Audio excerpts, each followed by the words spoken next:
Hopefully the power doesn't go out. It's like crazy outside. I texted my husband. I was driving. I was like, "Oh, power's gonna go out tonight." I know. You hear it? It's like sweeping over the Windy. Been dry for a long time. And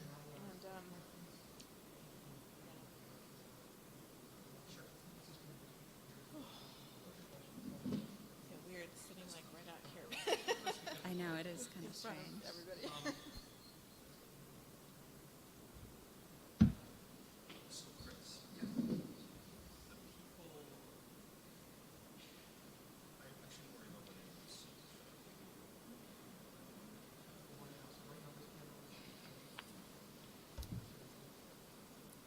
Pam, do you usually wear contacts? I had LASIK. Oh, that's right. About- I forgot that. It's been about 2.5 weeks. Yeah. So, yeah, so I wear contact. I did wear contacts, but now I'm getting used to reading glasses because my reading vision got worse. Oh. But I can see outside and Yeah. when I'm driving and all that stuff. So it was, I've been waiting many, many years to have that done. It was great. COVID gave me like an overlap of 3 flexible spending plans at once. So I had a bunch of extra medical, Perfect. not extra money, but just different timing to spend it.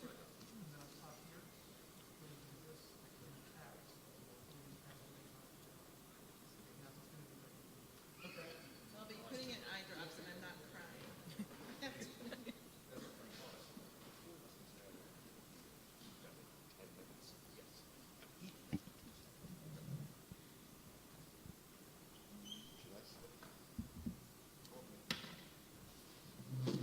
Feels weird sitting in front of everybody, right? I think that's Tim's spot right there. Okay, the audio is live right now. I think so. Tim, there's just a presentation there. Was that yours instead of a packet? I didn't know.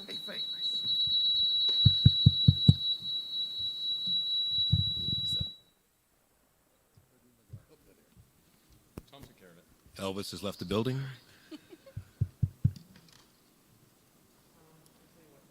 Broadcasting, Mr. Sipowicz. Works for me.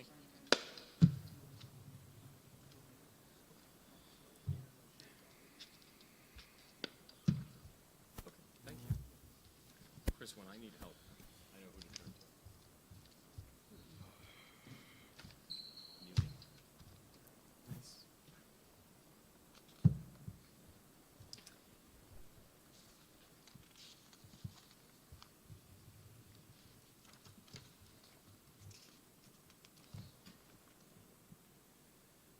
I don't know if I have time to connect.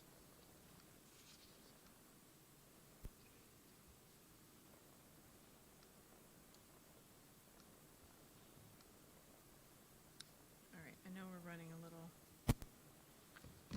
on the late side.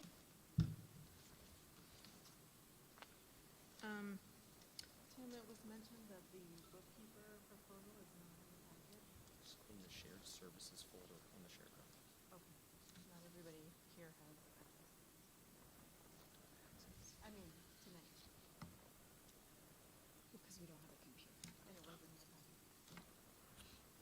So we just might have to, if we could reshare it with the board members Yeah, as a remote? they have phones. They can do that. Yeah, I can probably get it on my phone. service. If Yeah. we can get service. We're not going to be able to get it. I do have. I have 2 bars. I have 1 bar. Thank you. I think Randy just mentioned all our mics are on. Yes, hi. The meeting has not started yet.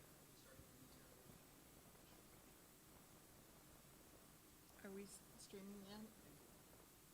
We are? Streaming. Okay. We had a non-public that went a little late, so we're just getting organized.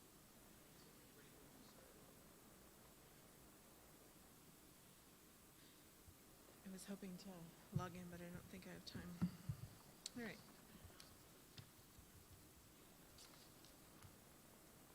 Are you guys ready to go? I just heard you over there. There's about a 20-second delay. Okay. All right, I call this meeting to order, August 4th at 6:41 PM. Is there a flag? Can we all stand for the Pledge of Allegiance, please?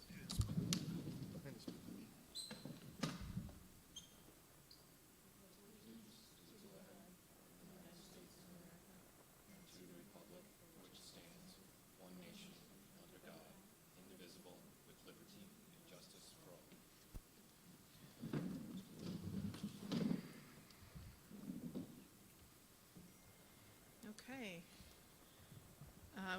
We'll have a roll call. Let's do the folks in the room first. We'll start with you, Jason. Jason Henry. Lila Adkins. Peter Levitt. Pam McLeod. Eliza Drolet. Tim Broder. And then the online. Brandy Pellicker. Karen Hartonov. Julie Brown. Okay. I'm just writing your names down for the roll call order. What's that? Jay. Jay Fitzpatrick. Hey, there he Jay. is. Thanks, Jay. Heidi Dupert. Sharon Patterson. I don't see Eunice at all. Is she absent? She's absent, Okay, thank you. and Everett is absent tonight. Okay. Thanks, Sharon. Yep. This is our first The hybrid new other meeting. Sharon Stewart is here. Oh, the roll call is only for, Sharon Stewart. She's our new special education. I'm a new employee. Here to be introduced. Okay, great. Thank you.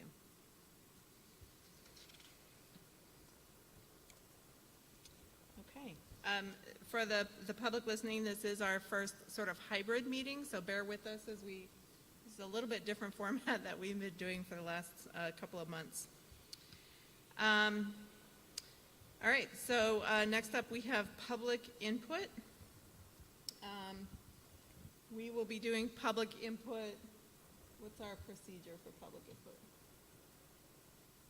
Through the Google Meet and the phone number. Do we have any public input? So take a look. There's a delay also Okay. between us and the stream. Yep. Yeah.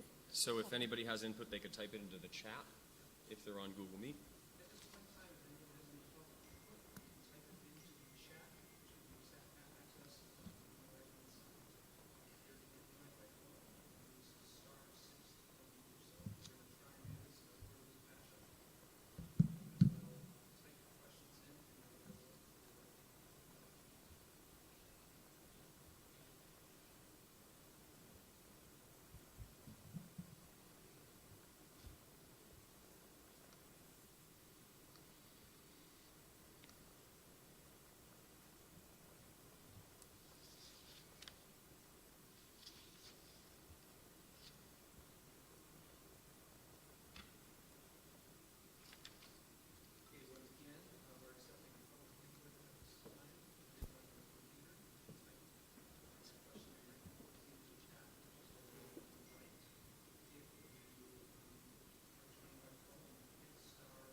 Can we show the Meet on screen?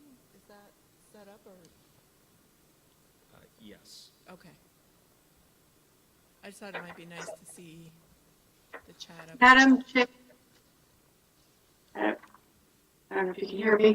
Go ahead, Karen. It's Karen speaking.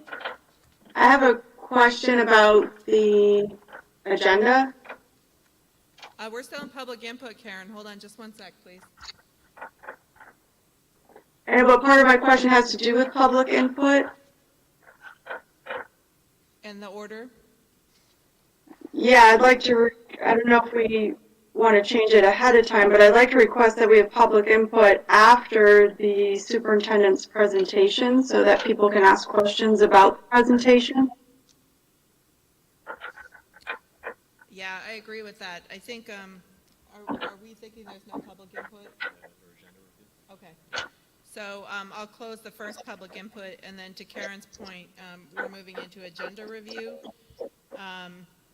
So I think our plan, I think what Karen is probably getting at is after the presentation on initial reopening, item 8A, putting public input between that and action items. Is that Yes, correct. right? Thank you. Like we did in Alton. Okay. Yes. And that for the public is so that after you hear the plan, you have a chance to give your input before we vote on the plan. All right. I second that. Okay. Any other agenda items or modification?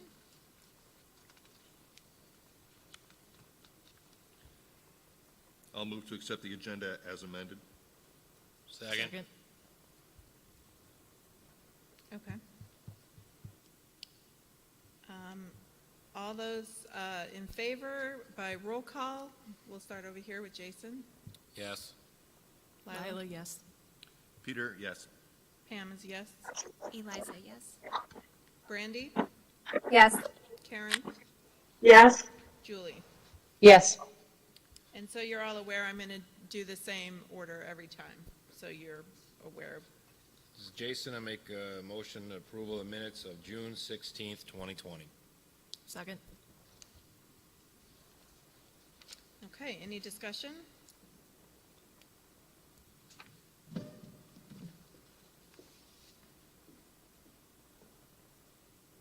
right, hearing none, I'll do a roll call vote on the minutes of June 16th, 2020. Jason, yes. Lila, yes.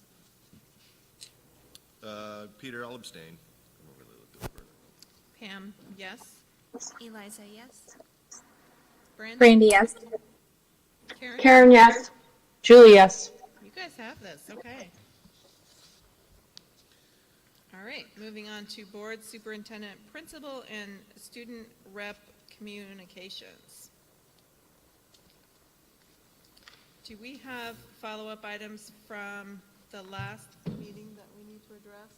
If we do, they're on the agenda. Okay. All right, communications committee report. Have that open here. I feel like,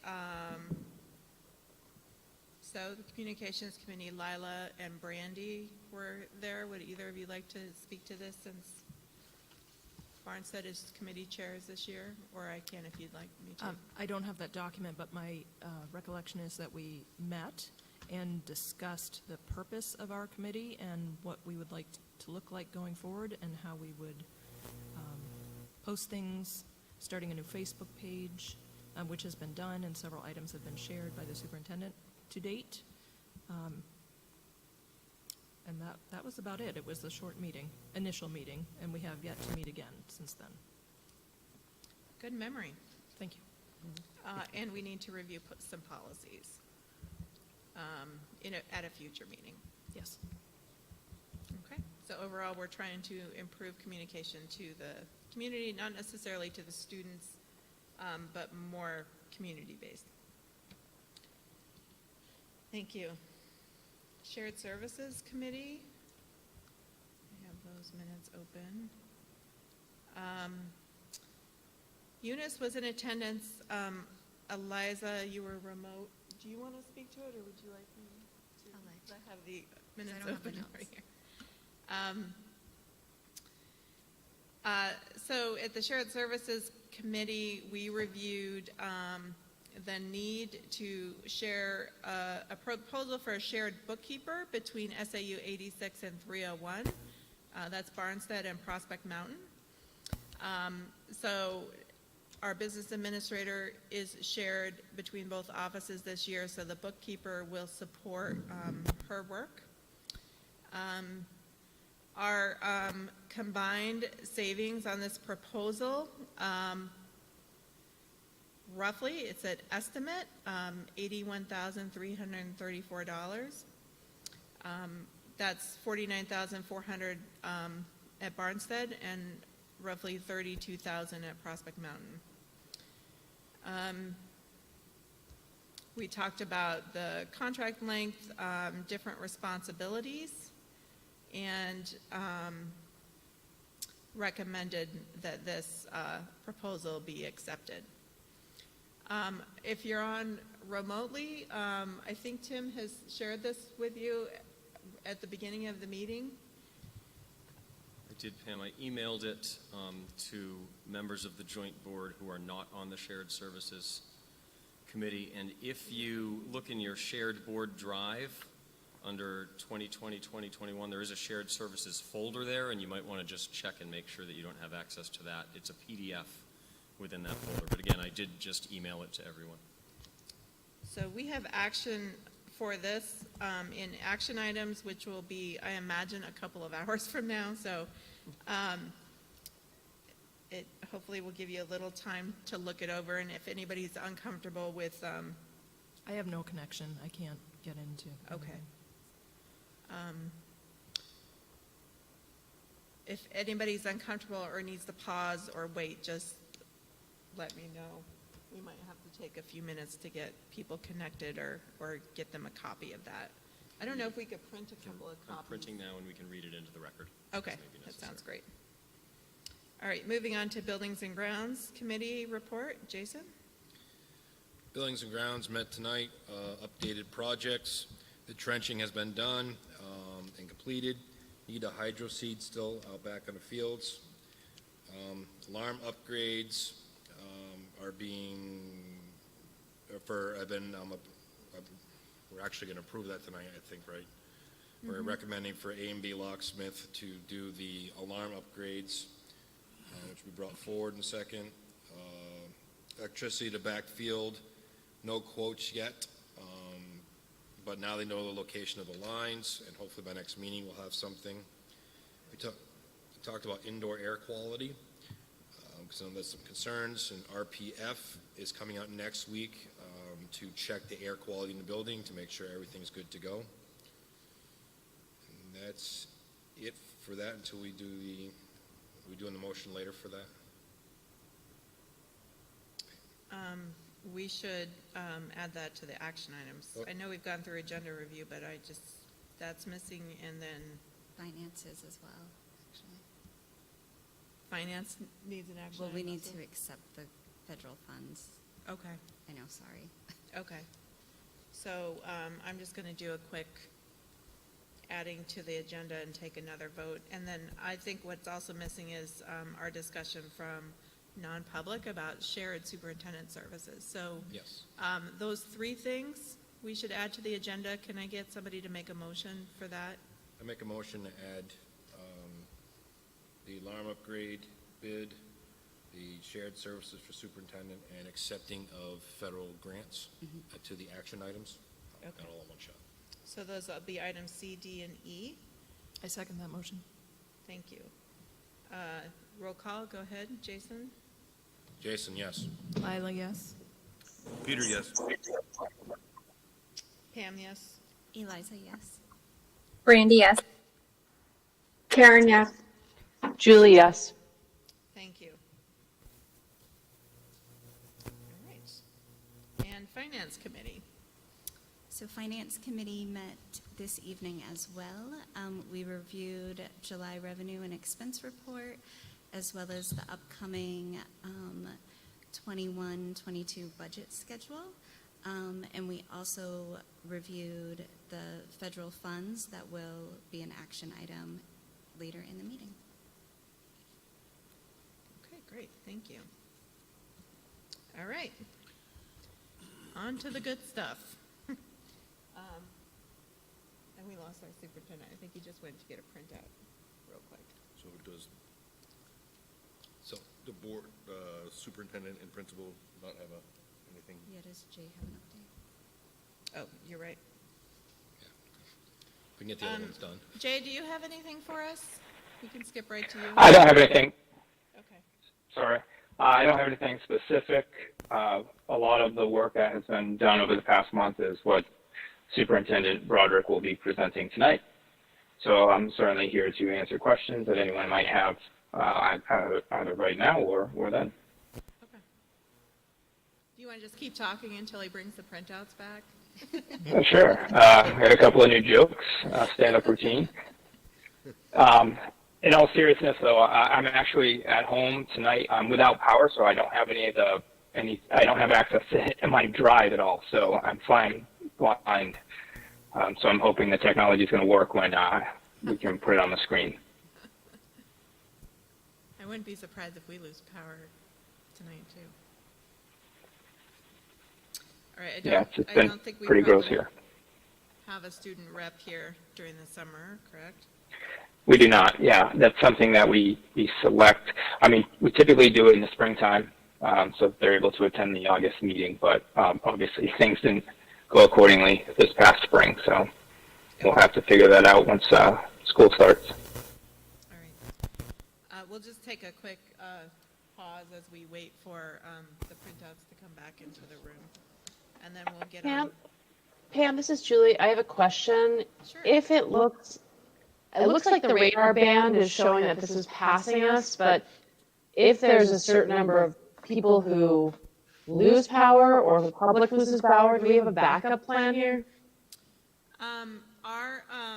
As long as we have a quorum, we are good to go. I think because of the urgency of this meeting, I think that we have 5 people in the room, so we do not have a quorum in the room. So I think it's going to depend on the quorum. If we lose our quorum, we're going to need to cancel the meeting and probably reschedule as quickly as possible. Yeah. That's what I figured. I just wanted to make sure we had a plan so that people who are listening from afar know what that plan is. Yeah, and I just want to emphasize that everything's being recorded.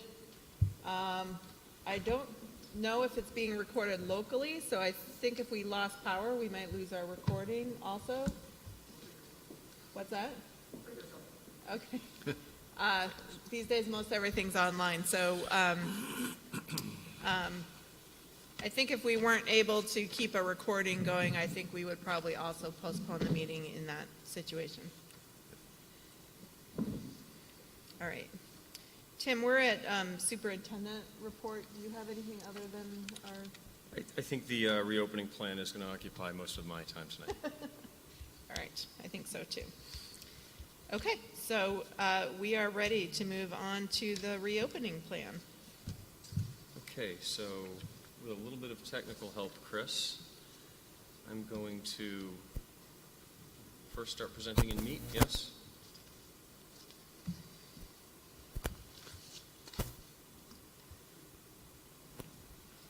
And I just want to mention to the board that those of you who are in the room that I do have some Wi-Fi codes if anybody would like to try one. I have a whole group of them that Sharon gave me. Yeah, you can cast it, right? Oops. Cast. Podcast. Don't need a password. How good is this?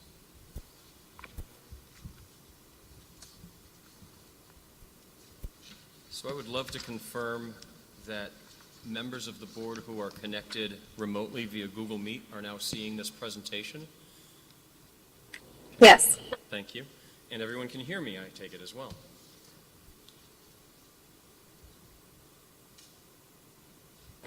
We can't Yes. see your faces. Okay. Yes. Thank you. Okay. So first, thank you for your patience and forbearance this evening as we try to do this under unique circumstances. I am aware that a number of other SAUs have been doing their reopening presentations, and some of them have been taking quite a while. I think we have the presentation itself down to well under an hour. But then, of course, we'll spend as much time as we need to talking about details and questions and answers. This plan is designed to return Prospect Mountain High School to the building. That is our goal. But we can only return if and when it is safe to do so, and we are considering objective measures of health and safety, but also have to consider public confidence in the safety of our students and staff. In other words, we need to think about parents' willingness to send their students to the school, and also our staff's faith in the safety measures we put in place for their protection. Nevertheless, we all agree students are better off in school. They should be engaged directly with their teachers. This is where learning happens, and real learning is predicated on relationships. It happens best when we're here together. As we've discussed previously with the Joint Board, there have been 3 possible modes of instruction that not only Prospect Mountain has been talking about, but schools across the state, New England, and our nation. One is a remote, completely, fully remote mode. Another is completely on-site, and in between is some blend of the two. This plan represents a gradual, some might say too gradual, but let's talk about it, implementation of a blended model for instruction to start the school year. This plan will allow us to accelerate or slow down the pace of our return to the building, depending on the public health situation in our area.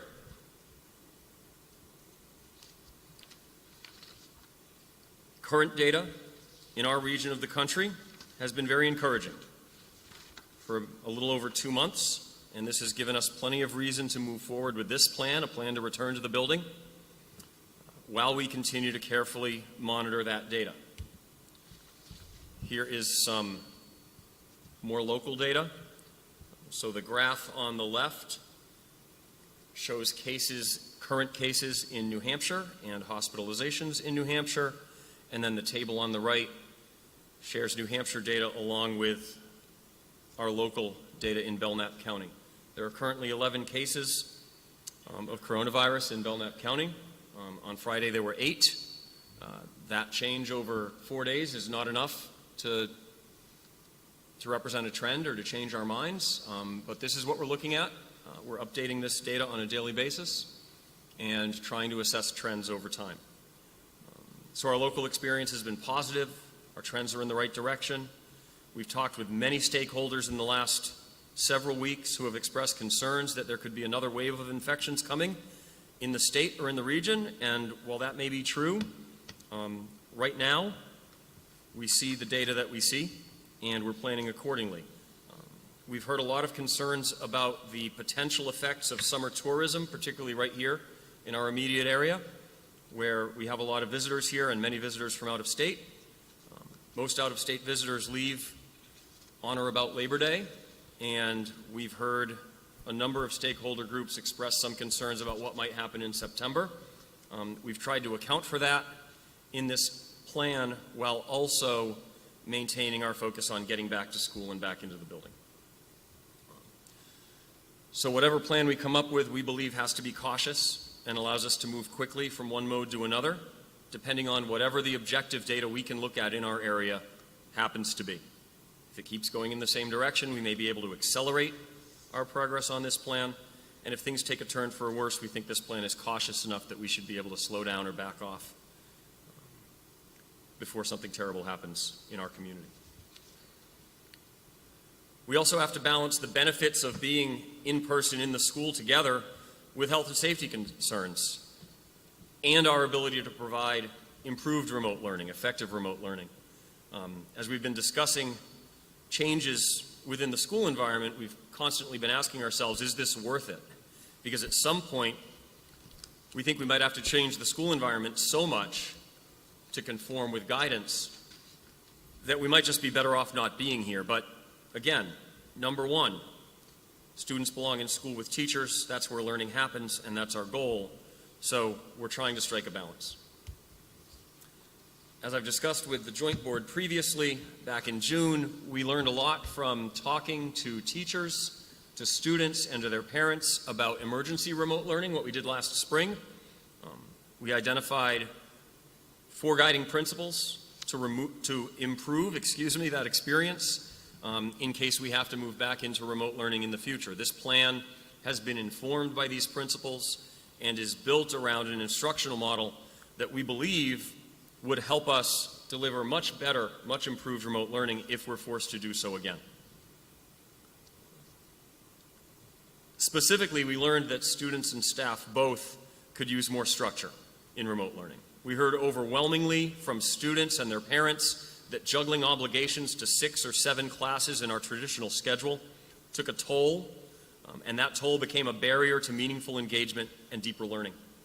So at the core of this plan, there are fundamental changes to the high school schedule that would help us address those issues if we should have to move back into remote learning during the school year, but that will also work here in the school in person. Which brings us to the plan itself. There are 3 parts, A, B, and C, and there's no good order to take them in because as I talk about the first section, you might have questions about one of the other 2 sections, and no matter how we rearranged it, that remained true, so please bear with me for the next, it's about 15 slides. And the first section, A, is about the calendar, the schedule on which we come back to school. But it begins with the idea that we use the remote technologies we have in place at Prospect Mountain to form the foundation of all teaching and learning, not only at the beginning of the year, but for the entire school year. Meaning everything, whether students and teachers are in person together or connecting remotely or a combination of the 2, everything runs through Google Classroom. That is our learning management system. Whether it's the best learning management system in the world or not, it's what we have, and we've had it for years, which means we have a level of comfort and fluency with it, and teachers don't have to start from zero and try to build something. Much of it already exists. So all resources will be accessed, assignments completed, assessments delivered, all using these remote technologies, not only Classroom, but Infinite Campus and the other things we already have in place. That means that any student who exercises the option of remaining in 100% remote learning, even as we're returning to school, will still have access to all the same things that every other student in a class has. And we will consider classes to include both students who are attending in person and students who are attending remotely, even though those modes of engagement will look different. Second, the September calendar is modified under this plan to ease us through the first 2 phases of blended mode. So we're watching the public health situation. It's trending in the right direction right now, and there's some concern about what things might look like after the end of tourism season around here. So our draft plan here tonight is for staff to return on August 31st as they normally would, as is currently planned in the school calendar, but for us to use that 4-day week entirely for professional development. So freshmen and other students would not return on that Wednesday and Thursday. Staff only would be here that week. The next week, which is right after Labor Day, so it's another 4-day week, we would bring freshmen for orientation in small groups, probably of about 10. The principal's working on this plan, which he can communicate with parents and families after hammering out all the details with staff. But we would look to get freshmen into the building during those days for tours to receive their Chromebooks, understand expectations, not only in the transition to high school that they're undergoing anyway, but the new expectations that we're going to have to manage this building with social distancing and other regulations that we're going to have to put in place in our day-to-day life with students. After that, the week starting the 14th, we would begin school for all students. I'm going to talk about this more during the next few slides, and then an increase in in-person attendance would potentially happen starting September 28th, but again, based on the infection rate data locally, that could be accelerated or decelerated as may be appropriate. We'll get into that a little bit more. On the next slide, here's a restatement of what we would be doing with freshmen the week of September 8th through 11th. And then the first phase of moving into blended instruction, and again, this is a conservative, cautious plan, would bring students in 2 cohorts into the school on 2 days. Then all students, cohort A, cohort B, and those who may have elected to remain entirely remote, to synchronous online classes together with their teachers on Wednesday. Thursday and Friday would be independent work days with access to teachers for students to work on assignments that had been given after instruction on those first 3 days. So, again, we divide the student population into cohorts, A and B. I'm going to get more into why that is useful for us for a number of reasons. And then they attend 50% at a time, Monday and Tuesday, with all students, cohort A, cohort B, and students who may have elected to remain entirely remote, attending classes together synchronously online on Wednesday. By late September, we hope we would have a good idea if there would be any local effect in the infection rate from the tourist season. We'll know more then when we know now, so we would be able to adjust this timeline accordingly, but what we would assume, if things look safe, is that we would move to phase 2 of our blended schedule, which would bring the 2 cohorts of students in on Mondays, Tuesdays, Thursdays, and Fridays, and we would continue to have all students engaged synchronously with their teachers and all cohorts, all 3 groups, together on Wednesdays. It's tempting to look at Wednesday as a cleaning day, and that is what some schools are talking about doing, but the fact is that we plan to completely clean and disinfect the building here every night. And sure, there will be some opportunity for a little more cleaning on Wednesdays without students and teachers in the building, but in this plan, Wednesday is important for other reasons. One of the first things I told you is that remote technologies will form the foundation, the basis for how we run all classes at the high school all year, and part of that is to keep us nimble and allow us to change modes if we should need to at any time. So we want Wednesday to be the model for what remote synchronous engagement looks like, and we would keep it there. It's the foundation of every class. And again, every student will be expected to attend those classes. So this serves one of our purposes in trying to improve remote engagement by creating a little more structure. It also should help with the other things we're seeking to improve about remote learning, but I'll get into some of that a little bit later. Our third phase would be only when CDC and DHHS guidance changes and we no longer have to limit the size of groups in classrooms. So this original plan up to this point, up to phase 2 of our blended schedule, is based on limiting cohort sizes and the number of people any member of the community is in contact with on any given day. When that's no longer a concern and we're told that we can put 20 students in a classroom with a teacher without fear, then we would move to this third phase of our blended schedule, which would put all students in the school Mondays, Tuesdays, Thursdays, and Fridays, and maintain that remote day with all students participating on Wednesdays.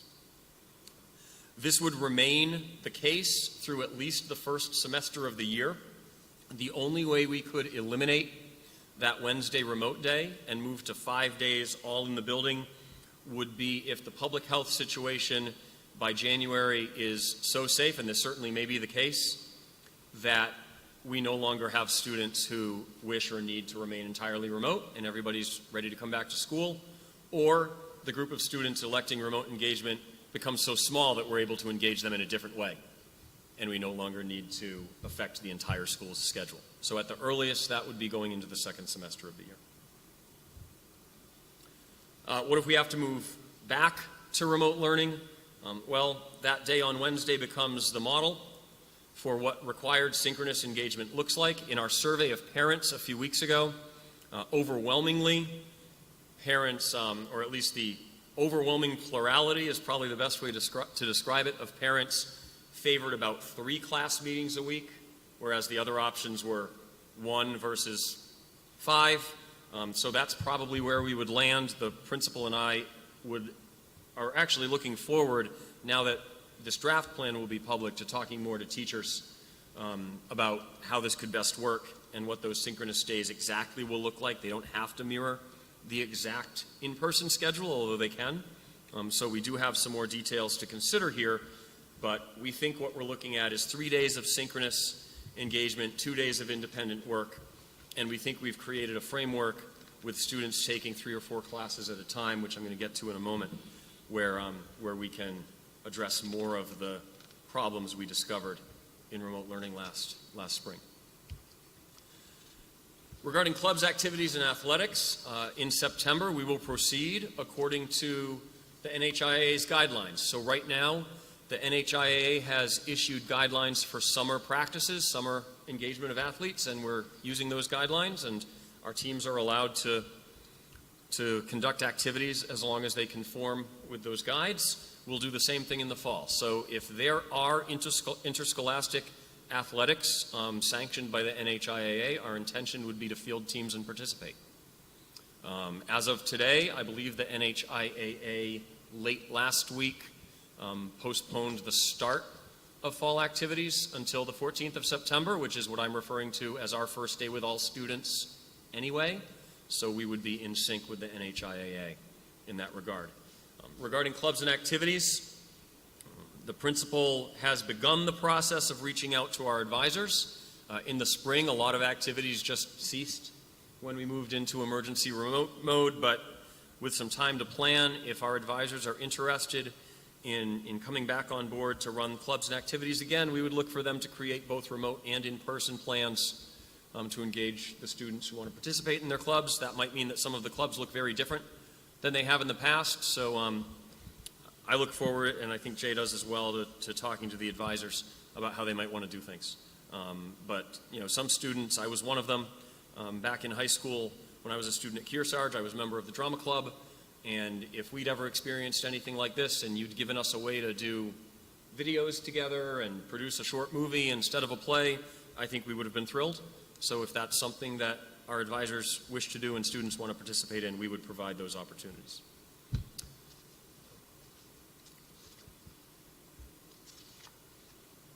Sorry, I jumped ahead of my notes. Family choice. Any family may elect to keep their student in entirely remote learning but still be enrolled and earning credits enough to progress from year to year and to graduate from the high school. They do not need to attend if families are not comfortable with our in-person plan. Those students could also still come in and participate in activities or athletics. We understand that those cohorts are small and managed, so there's not necessarily a contradiction between a family saying, I'm not quite ready to send my student back to school all day, but I'm okay with him being with 14 teammates on his team in the afternoon because I know that I can limit his exposure to his peers in that way. So we would certainly allow that to happen. And then regarding staff needs, we will work with staff to accommodate their needs to engage remotely. If they have them, I've got more about this coming a little bit later, so I'll leave it for then. This brings us to part B of what coming back to school looks like. So this goes more to our fundamental effort to improve remote learning if we need to re-engage in fully remote learning. 6 or 7 classes was too many. This draft plan would have students enroll in no more than 4 classes at a time. We've already drafted some preliminary schedules to test this idea. We know it can work. A full 1-credit class, therefore, would be reduced to 1 semester in length. So if you find that confusing, think about the way a typical college class works. You take the class for half the year and it's the entire class. That's the model we're talking about for this year only for this high school. And again, one of the main purposes of that is to allow students, if they are in remote learning, to not have to juggle 6 or 7 different things, but to know, okay, I have 3 classes, I have 4 classes. That's more manageable. And for the teachers to understand that my students' bandwidth is not being divided as many ways. So I can expect, as an instructor, as an educator, I can expect a little more commitment, a little more engagement, and some deeper learning. So hopefully I can move from some of the rote, repetitive, more compliance-based activities to something that goes a little bit deeper.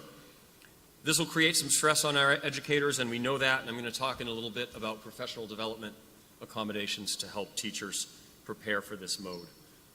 But fundamentally, we want teachers' focus to be able to shift from whether or not everybody did all the work to how they do, and do I have time to provide feedback to each of them. So under this plan, a teacher who was previously teaching 5 classes a day and maybe seeing 100 students in the day would be teaching 3 classes a day, and in the cohort model seeing 30 and have maybe 60 on their rolls at any one time, and those are maximums, so it might be seeing 24 on a day with cohorts and having a total of 45 or 50 on his or her caseload, if you would think of it that way, instead of a course load at any one time. And that creates opportunities for teachers to really nurture personal engagement, which again was one of the 4 things we were looking to improve if we should have to return to remote learning.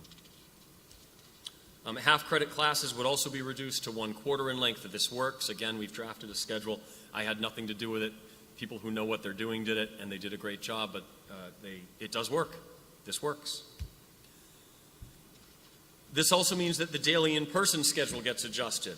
Student start time shifts by an hour. If there are any students watching, you're welcome.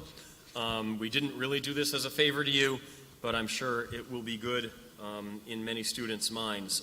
This is a function largely of busing. Under current guidelines, we can fit half as many students on a bus. So we're looking at bus rides of about 24 or 26 students at a time. That means the buses probably have to run twice as many times from the schools and back. And we share buses with the elementary schools. So this allows the elementary schools to get students in first, and then the buses can go back out. They can pick up high school students, and we can start at about what would traditionally or formerly have been the start of period 2 here.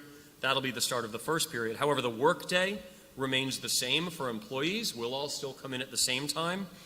This, and I'm going to thank the leadership of the Teachers Association a few times later, but this is one of the things we've been able to discuss that we think should work. Every teacher, by contract, is entitled to a certain amount of unscheduled time every day. We can provide that first 50-minute uninterrupted preparation period during what would have been the student's first period normally for all teachers at the same time. And then the students can come in and we can start school at about 9 o'clock. The day consists of 4 longer periods. They're 70 minutes long rather than 50. Because we're teaching classes for half the year, this will help a little by giving more time, but we also need 10-minute breaks. We're going to have mask breaks. I'll be talking more about face coverings and staggered transitions during those 10-minute periods. There's also a 30-minute lunch for every student and every staff member, and of course, we need more lunches. We formerly had 2 lunches a day for about 500 students. We cannot send 250 students to get lunch under current guidelines from the CDC and the DHHS. So between cohorts and having 3 lunch periods, we've been able to get these numbers down to manageable sizes. The end of the school day may have been determined by today, but it's going to be staggered, it looks like, again, to accommodate the need for busing, but also to manage the flow out of the building as we will be managing flow into the building, which brings me to the third part, almost there. Sorry, everybody. Bus capacities I've discussed a little bit. We're going to be asking families, if they possibly can, to provide their own transportation, to form cohorts and carpools if they can do that, so that students, again, can be exposed to the smallest group of peers possible on a consistent daily basis. Also, the more we can reduce our need for buses, the more timely our getting into and out of the building processes can be. So we're going to be looking for help from the community with that, but families also made it very clear in our survey that some of our students need bus transportation or they can't come to school, so we will be providing bus transportation for any student who needs it. So that survey will be going out from the principal probably as soon as tomorrow. And that brings us to getting into the building. We're either going to develop ourselves or we're looking at a commercial product as well that's extremely affordable. One way or the other, we're looking at a self-reporting protocol of any of 7 coronavirus symptoms for every member of the community before they enter the building every morning. We've been meeting with our school nurse and getting advice from local hospitals on this. We are also currently looking for 1 additional person to help out, full or part-time, a medical assistant, CNA, LPN, or RN, to assist our own nurse and provide a little bit of redundancy. But our nurse is also developing training for some other employees who can help out with screening functioning. So just to spend a minute on this one, we're going to be looking for families through an app or a URL, either on a smartphone or on a computer. If somebody doesn't have access to those technologies, we can certainly do this on paper, but we know from our experience last spring that almost 100% of our families can engage using technology, and we'll be looking for sort of a morning affirmation that the student doesn't have any of the following symptoms. That does include a fever, and we're going to ask families to monitor that. Same goes for staff. We're going to ask every staff member before they come to the building in the morning to do the same thing. And then the way our own developed or this commercial product works is it responds to the input from each person with a green, yellow, or red screen, essentially. We'll have a couple of doors set up for anyone who has the green message on their phone, or we can check in the system and see that they have it, and we can get them in immediately, very quickly. If somebody needs to do the screening here, we'll divert them to a different line, and our nurse will supervise how that's being done. We may take temperatures of students who show up and haven't been screened yet. We would probably prefer not to, but if we need to, we're going to. We have an obligation to everyone in the building to be as careful as we can. We're not the only school doing this. It's not what any of us chose, but at the moment, this looks like the responsible thing to do. The governor did not choose to mandate that face coverings must be worn in schools, but he did grant local boards the authority to make that decision. It is my recommendation that we require face coverings in the school this fall, at least to begin. Students can wear their own face coverings if they have one that meets our guidelines, and yes, we will publish guidelines for students about what a face covering, what an appropriate face covering is. Or, if not, the school will supply disposable face masks so they can grab one on their way in and put it on. We do have some routines under development for mask breaks. First of all, between classes, which I already mentioned, but Jay and other folks are talking about other ways we could incorporate mask breaks into the day. But our basic approach right now to the day-to-day management of the building is that it's easier to start out a little tighter and then loosen up later as everything proves to be working and we prove to be safe, or to believe that we're safe. That's a lot easier than starting out loose and trying to tighten up later.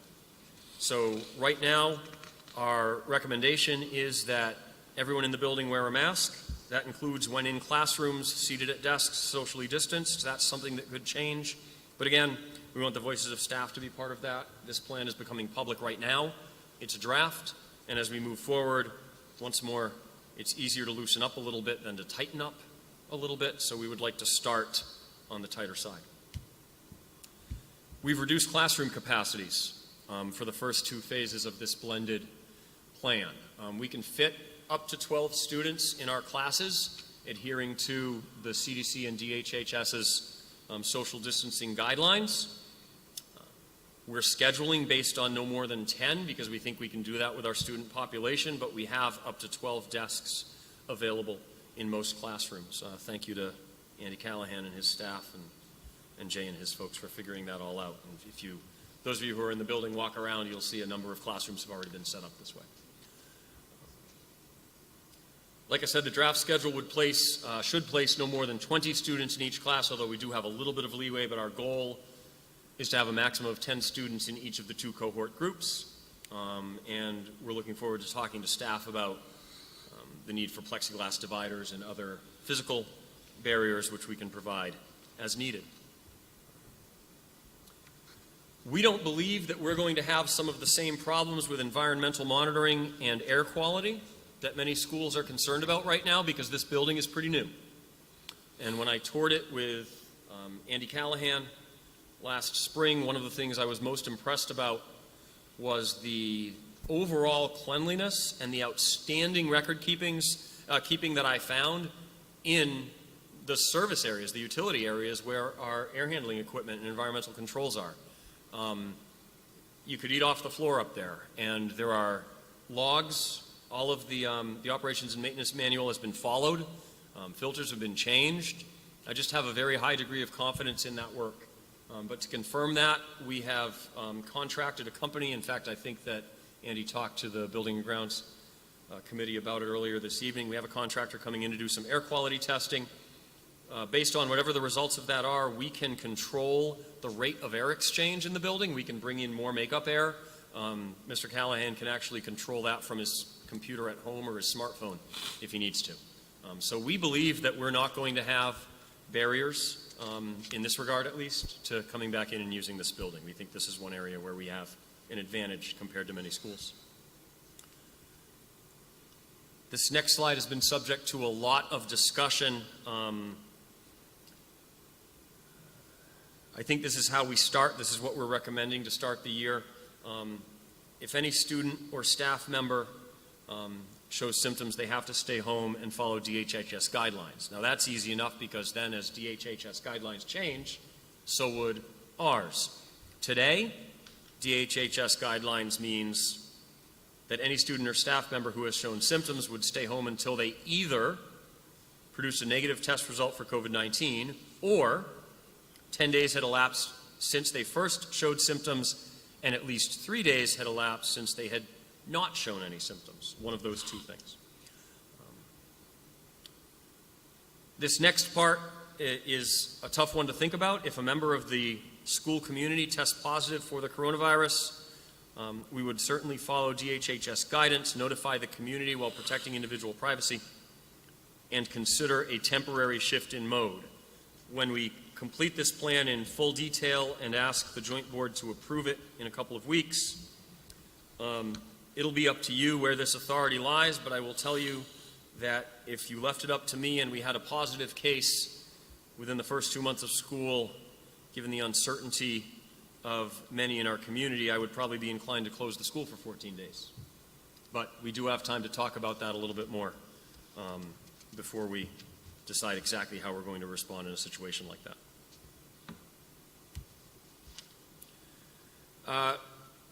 There are some unknowns addressed on this particular slide.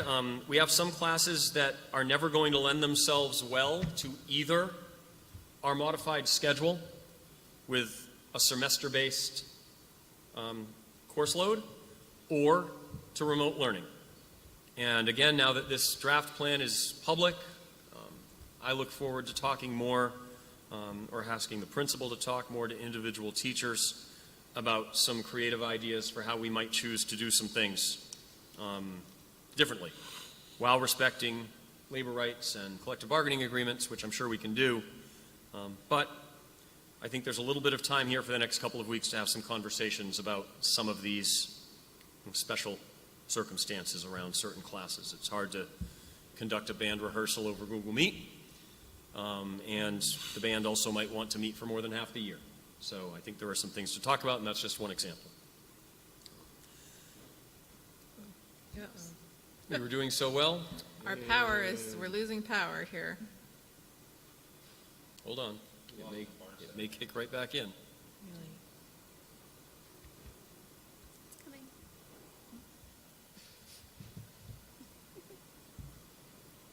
Are the streams live, as far as we know? Okay. Tom says we're okay.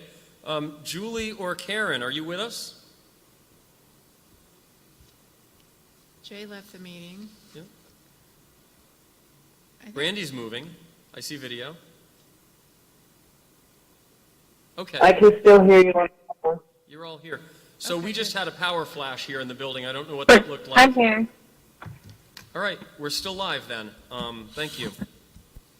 I have no idea what that looked like to all of you who aren't here.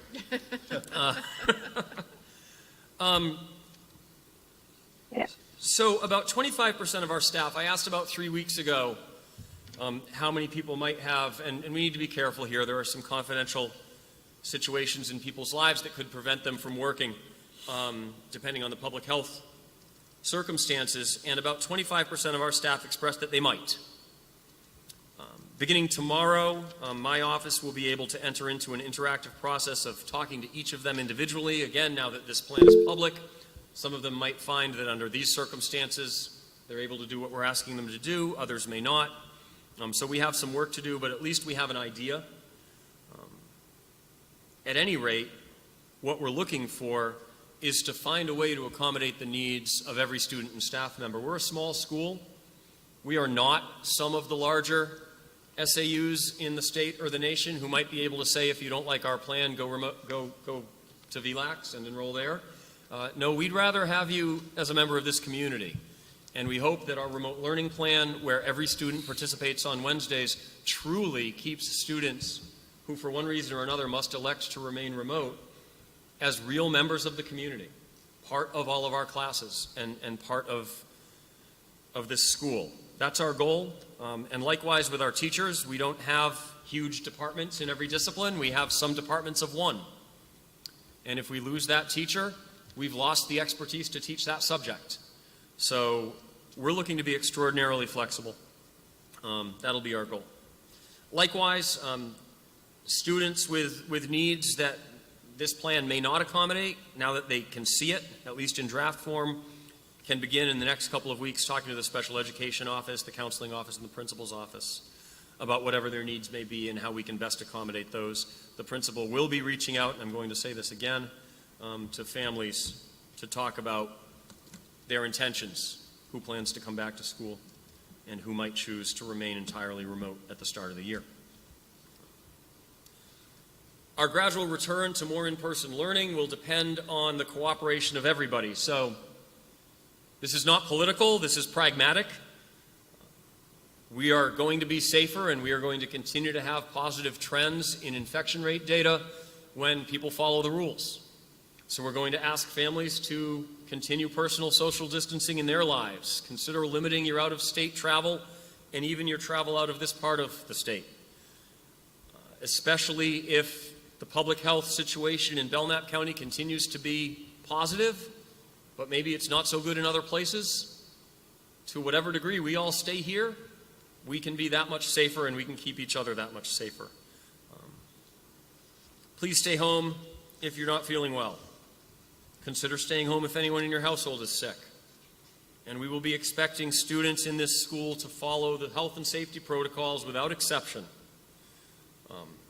School boards spend some of their time thinking and talking about disciplinary policies, and when we finish this plan in a couple of weeks, the principal and I will give you a list of policies that may need to be temporarily at least changed just to get us through this year. With regards to discipline, we would like to think that we won't have to think about things like face coverings as disciplinary issues, but if we do, I would intend to have very little tolerance, because this is a matter of our collective welfare. And of course, if any family is not comfortable with our plans or with the situation in general, the principal will be asking families probably as soon as within the next week, do you intend for your student to return to school, or would you prefer to remain in remote learning? And if that's your preference, then we seek to keep you engaged. Likewise, again, with staff, we're going to ask staff to try to do the same things as families. We all have needs to travel. We all have lives outside of our jobs. But again, our collective welfare is going to depend on everybody's care. And again, if staff can't work in the school under this plan, we're looking to work with everybody to keep everyone engaged. We do have some ideas about how that can work. We want people to be able to work remotely if at all possible. And then once we're here, help administrators monitor what's happening in the building so that we can respond quickly as soon as there are any concerns. Because of some of the demands that this plan will place on our educators and other staff, because these changes, don't happen overnight, we're talking about a change to our fundamental schedule and credit system. Normally a school that's going to do this, and this does happen. There are schools that run this way, by the way. We've had a 7-period schedule at Prospect Mountain for some time, but there are schools who run 4 blocks in the fall and 4 blocks in the spring, and classes are half a year long. At the high school level, it's not that uncommon, and there are other schools shifting into this mode, as we're proposing right now, because of these circumstances. So this is not a unique thing. It's not unheard of. It's been done before, and there is a body of knowledge out there that can help educators making this change. But we're asking educators to make it quickly, so we need to provide a lot of support. So we have some additional professional development to start the year, not only the 4 days at the start of the year, August 31st through the 3rd of September, but we also have the following week when freshmen are going through orientation, that a number of staff will have opportunities to continue working either on curriculum revisions or on other professional development. So we are hard at work trying to provide the most robust opportunities at PD that we possibly can. We actually have some educators participating in a graduate level course right now that we designed last spring that I'm pretty sure aligns pretty well to some of the things that they'll need to do under these changing circumstances. And I'm not only talking about teachers, our paraprofessionals also need to be better prepared than we were able to make them last spring to support our students in a variety of modes of engagement, and we're looking at ways to provide professional development for our paras as well. So that brings us almost to the end of the formal plan presentation here. Our next steps would be to start communicating publicly about this plan. That has happened today. To begin surveying families about how many students would intend to enroll here in person versus in remote learning, to assess the need for bus transportation. This should be a recap of things I've already mentioned. There shouldn't be anything new here.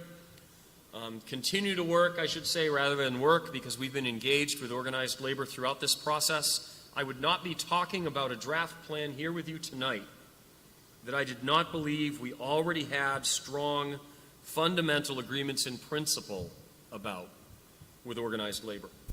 I believe that to be the case, and I think in the next 2 weeks we can hammer out the details without too much trouble. We need to finalize that daily schedule, although I think the work has been done, that 70-minute period, 10-minute transition, and 30-minute lunch schedule, the 9 o'clock start, the staggered release times, and then share schedules with staff and students. That should all happen within the next couple of weeks. It is happening as we speak. Curriculum revision and professional development I've discussed briefly. There's more to come with that. The principal has communications ready to go to staff, I believe, first thing in the morning. I think more than anything, those of us who have been working on this for a long time are looking forward to being able to talk more to everybody about our plans and to hear their input. I owe the joint board, when we next talk, a firmer schedule and methods of how we will consider data and how we might respond to changes in the local data. To be honest with you, it's changed so much so quickly that I'd rather talk to you about it in 2 weeks. And then we intend to meet with focus groups, if people are interested, of students, of parents, and of staff separately to answer questions and hear their thoughts. So yes, this is an open meeting and you will hear public input tonight, as is on your agenda, but the principal and I are looking forward to inviting other constituents to come in and talk to us within the next week, because their input can help us as we continue to hammer out all the details of the final plan. And then that brings us to the last thing, which is on or about, and some of you may have already conflicts on one of your other boards with the 18th of this month, but at some point in the middle of this month, we would look to fill this out with whatever additional detail is required and seek your approval of the final plan. What I would ask this evening is that after your discussion, with whatever modifications you might request, you at least signal to administration that you think we're on the right track, and we can continue developing this over the next couple of weeks. But the fundamentals here, the central elements of this plan, I think, unless there are strenuous objections tonight, we would look to move forward with these and assume that this is how we're going to start the year. And then finally, a lot of people have contributed, whether they've known they were formally doing so or not. Some of them have, others may not have, whether we've run into them in passing in the hallways, in the parking lot, in the grocery store, or in formal meetings. All of our staff, our associations, the teachers associations, the paraprofessionals association, parents who have provided feedback, as much as filling out our survey a few weeks ago, but others who have communicated with us at greater depth. Students who recorded videos for us when we asked them to, in some cases a month or two ago, to talk about how they felt about remote learning and what could be improved. Other conversations the principal has had with students, and those that are still to come, and other community partners that have helped us get this far. We hope that you can see, whether you agree with every recommendation we're making or not, you can see that we've heard you. At some point, we've had to make decisions. They're not easy. They're not all comfortable. We didn't choose this, but we believe that this is the best way for this community to move forward this fall. And I thank you for your long attention, and ready for questions, comments, discussion. If Jay is on, the call. He could jump in at any time. I knew he had dropped off at one point, so there he is. So the principal's here as well. This is not a one-man show. The floor is yours. Thank you, Tim. Jay, if you have any comments, we'd love to hear from you, and then we'll open it up to the board for questions or comments, and then we'll open it up for public comment and questions. The only thing I'll add is that I am looking forward to speaking with staff and parents and students. It's been very difficult not to talk about this publicly. There's a lot of work that's gone into designing this reopening plan. So I am looking forward to actually now engaging in conversation with people and filling in some of the gaps and begin working on some of the things that I know need to be finalized. So I'm ready to answer questions and have further discussion. Jay, can you just elaborate on that a little bit? I did see your Facebook post the other day. It might have been today. You have some opportunities this week to meet with stakeholders? Yep. So what I'll do tomorrow is I'll work with the superintendent to set up online forums, meetings, where we can meet with parents, staff, Thursday and Friday of this week. And as that becomes available, I will certainly put that out there through social media, but I'll also communicate directly with parents through our student information system at school. There are a couple of things that I will need to figure out. Having a Google Meet with students is easy because they're all connected to the same network with PMHS email. Doing so with parents will be a little bit more challenging, so I'm going to have to set something up similar to what we're doing tonight, or potentially even use Zoom as that opportunity. I would recommend having at least one in the evening because I know a lot of Certainly. Parents are going Yep. back to work already. Okay. Yep, absolutely. Great. Thank you. You're welcome. Board members. I think, this is Lila, a main concern from the community might be what kind of additional cleaning is going to happen, especially restrooms and things like that. And I know that we always have a very cleanly facility anyway, but that might be a major concern. So one of the things that I've been working on with Andy, who's our facilities director, is we've come up with a cleaning plan. And there's actually 4 parts to that plan, and that is what is done hourly, what is done daily, what is done on the remote days, and what is done over the weekend. As you know, the building is cleaned every night anyway. Go back 6 months, go back 12 months, the building is clean every night anyway. This year, going into the fall, what gets added to that cleaning is the disinfecting of hard surfaces. So part of us going around and decreasing the size of the classrooms in terms of hard surfaced areas. We've removed desks, and part of that is to accommodate social distancing, but the other part of that is to make it more manageable to walk around on a regular basis and disinfect hard surface desks and tables. Part of the cleaning plan is to be able to make the rounds on a regular basis where twice an hour, think of it every 30 minutes, that surfaces in common areas such as bathrooms, indoor handles and railings will be disinfected. And it's important to keep in mind that there's a difference between being cleaned and disinfected. So during the school day, the emphasis will be on disinfecting, and once students leave for the day, the emphasis will be on cleaning and then disinfecting again.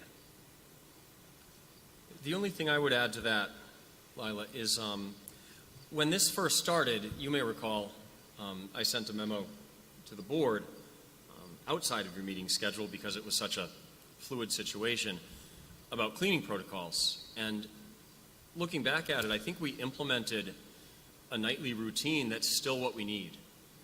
So we've been able to do it with current staffing. We've been able to do it with equipment and supplies we already ordered. Now we've had to order in greater quantities, sure, some of those things. There's a machine that fogs or sprays, disinfectant that we use at night. And our staff is able to complete the routine every night.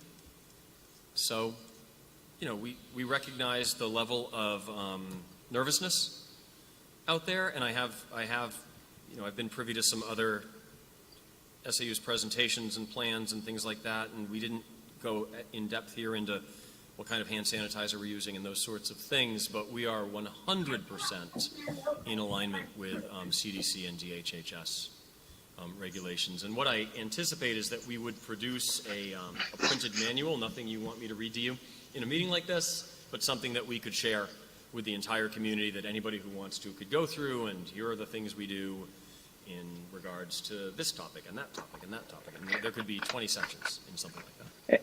And to that point, part of the cleaning plan, as it's broken down in those 4 components, it's specific as to the type of microfiber cloth that we're using and the type of disinfectant that we're using and the type of cleaning solutions that we're using. So all of that is easily enough to be made public at any point in time. If anybody wanted me to share that with them, I can do that as well.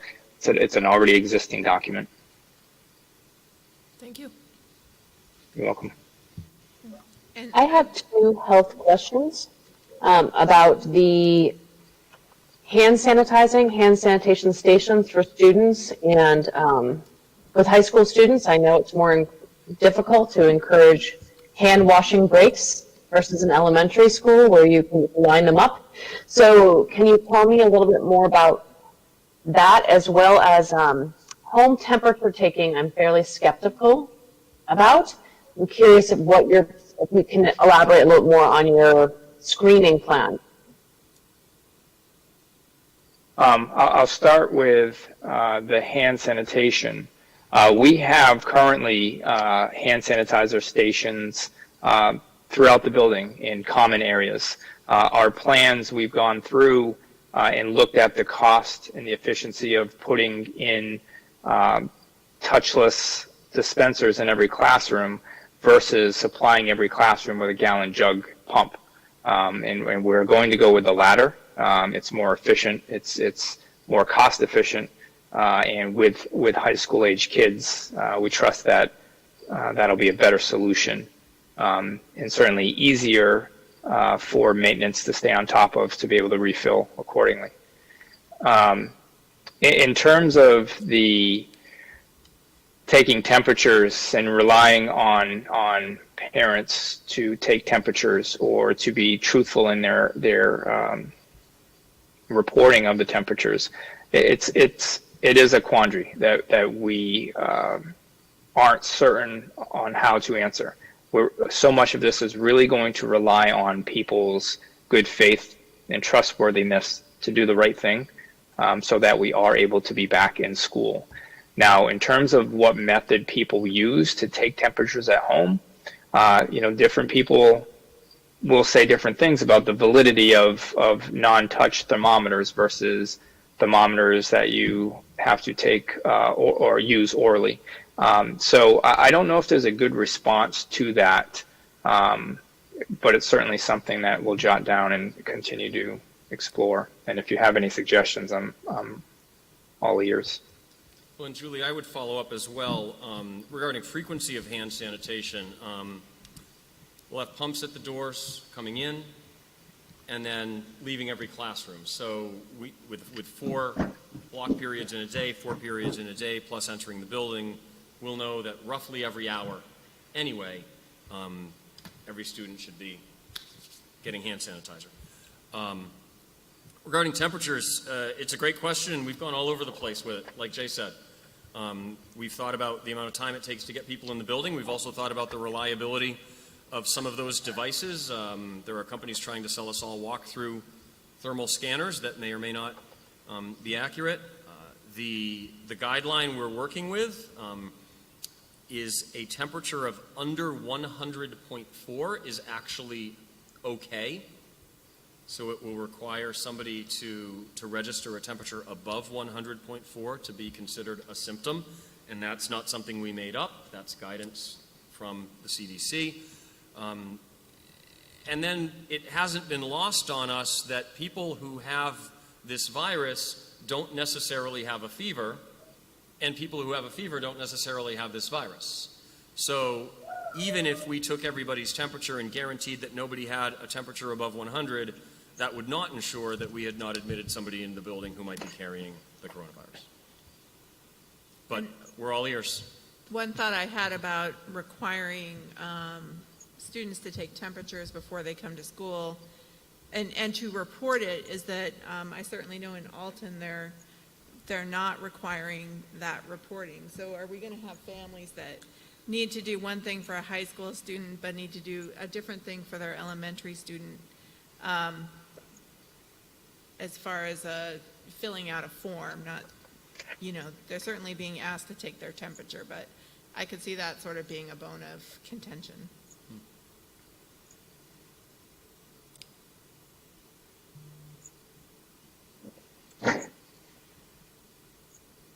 Other questions from board members?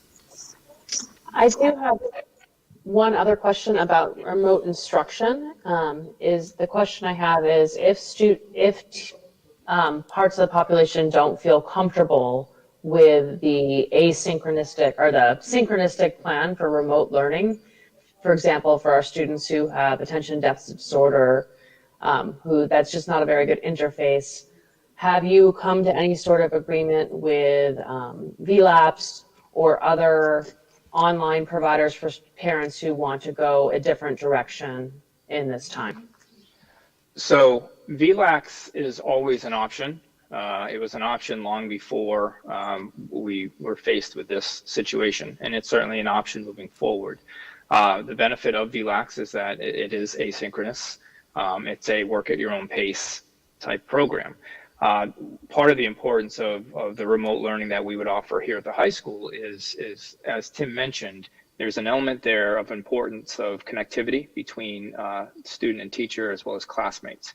But also in terms of keeping kids on track to earn the credit that they need to earn and meet prerequisites for future classes that they might take, it's going to be important that they get work done in a particular time frame. And much of the struggle that we had in the spring was because we were completely 100% asynchronous, and that really gave a lot of students an opportunity to go dark, as we called it, and it was difficult for us to get them back. And so that accountability of synchronous class meetings, I think, is going to be very important for the continuing of education for them. But VLAX is always going to be an option. Yeah, Julie, all I would add to Jay's response there is that I'm not 100% thrilled. There are a lot of compromises here. But this plan for remote engagement for those students who choose to start the year entirely remote allows them to be on track with their own classes, so that should we as a school, as a nation, experience great success in the next few months, and by October or November that student is ready to show up every day, they already have a schedule. They're already in the classes. They've already been doing the same work. They already have a peer group, and they can walk in here on a Monday. And a student could choose to do one VLAX class, for example, correct? That's always been available, right, Jay? Yeah. Correct. Now, there are requirements of what we would consider a full-time student, as Tim mentioned. They do have to be enrolled at Prospect at least half-time. But we have for years have had kids who have attended classes at Prospect and managed classes through VLAX simultaneously and independent of each other. You know, when I came here a year ago, I observed out loud in front of all of you many times that the overwhelming strength of this school is its community. So if there are families listening or reading or hearing about this a few weeks from now who think, oh, we'd like the best of both worlds, I say call the counseling office, because we'll seek to do that. We want every student in these two towns engaged and enrolled and a part of this community.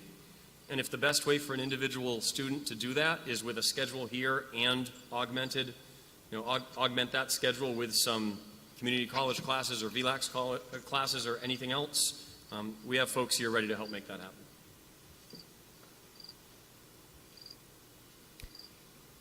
I just want to add a comment that as the parent of a 14-year-old and a 16-year-old, but most specifically the 14-year-old, I think having the fewer classes to manage is really, really significant. And I really appreciate coming to a schedule that works with that. The semester model is more what most colleges use. Is that correct? So it might, who knows, be a good transition for the kids.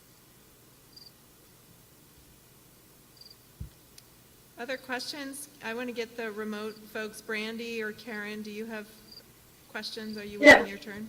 Yes, I have questions. So I was wondering if you could tell us a little more about what a remote learner's day looks like when we're in a blended environment on the days other than Wednesday. I feel that parents are going to need some more information about that in order to make decisions. I'll start. So, okay, go ahead. okay. No, go ahead. Sorry. My turn. It's an area where we've made compromises, Karen. There's no question about that. I think that this plan forms a foundation that if we needed to move the entire school back to remote learning, we'd have the improvements we were looking for, and we would feel pretty good about it, even though we might not feel good about the situation that forced us to do something like that. For students who elect remote learning to start the year while we're also holding school in person, there are going to be 4 asynchronous workdays.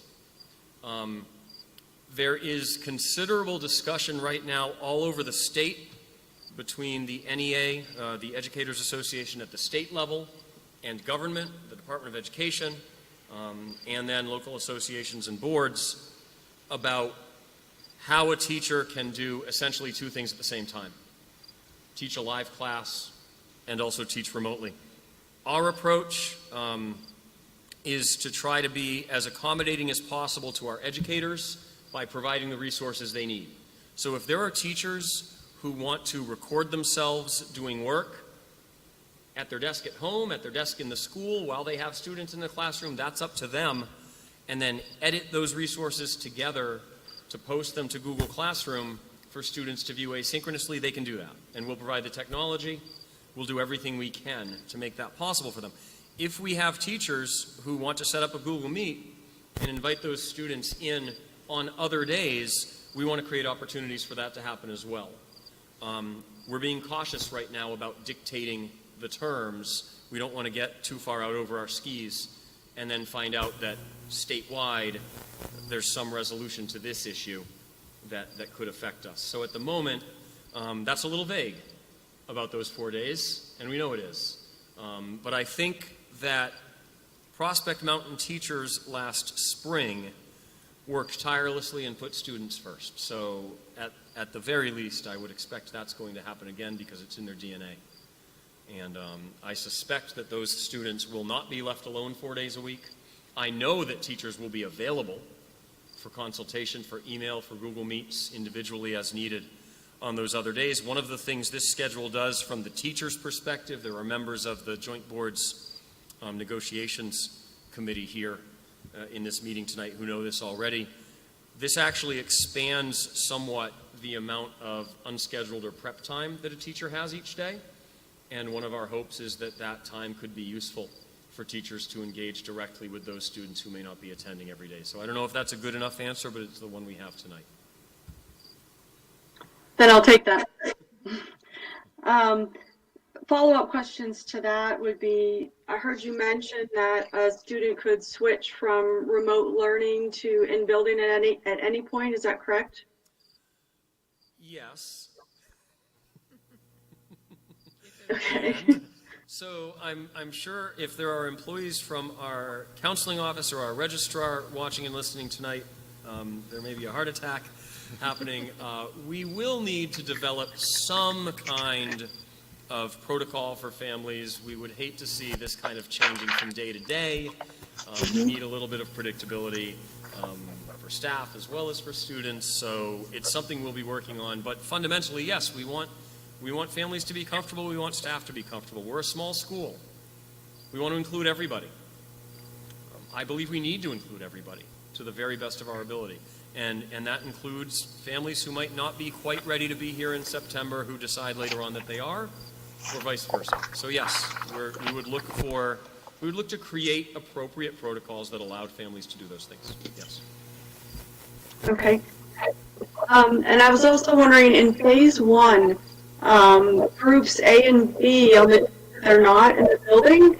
Why would they not be alternating remote days for that Monday and Tuesday? So I want to make sure I understand the question. So Group A comes in on Monday. What's Group B doing on Monday? Right. Okay. So the first week, probably not much. But once we've had a week, and the classes, remember, are running through the learning management system, are running out of Google Classroom, with more structure than we had last time in remote learning, now there should be assignments and activities and work that students should be expected to work on independently or with asynchronous teacher contact or one-on-one Google Meets and those kinds of things. Okay, I was just confused because on phase one it just said they would be in building and the other day was blank, but they'll essentially be remote learning, correct? So again, I want to make sure I understand. So the very first phase is this: we only bring them in 2 days a week. It's just a very conservative way to get people into the building for the first couple of weeks. Right. It's kind of a hedge against what might happen with the data, and I would say that might be the thing that's most subject to change between now and September, depending on what happens. So after the first time they've been here, I think teachers would expect students are taking advantage of that time. That's certainly true on those Thursdays and Fridays. Teachers should be assigning work on Monday, Tuesday, and Wednesday with the assumption that students are available to do work on Thursday and Friday. And teachers are working on Thursday and Friday. They're also available to provide support. And again, schedule one-on-one conferences and other Google Meets and small groups if they need to. Okay. Can I follow up on that point for a minute, Karen? Mm-hmm. When I read this really detailed as a parent, I really appreciate and recognize the amount of professional development time that our teachers need, but I'm also looking at it as a parent, realizing that my children would be in school for 2 days during the entire month of September. And so when they haven't been in school in 6 months, it just feels like, I don't know, to me it feels like maybe the opposite of what I think I would be looking for, a little bit more contact time at the beginning so they can transition into school while our numbers are still low as far as the virus is concerned locally, and then sort of phasing more into the remote learning. So I'm just wondering how much, we're setting our kids up for success by having such a slow transition, particularly if we go right into remote learning. If something happens in the state in, say, October, which is, it's always a guess, right? But that's sort of my personal feeling is when that's going to start hitting us again. So that's more of a comment than a question, but it really, I'm wondering about that. And I've also seen plans from 2 other districts, and it just, I think it's really important to provide that professional development, but is a lot more than other districts are able to provide.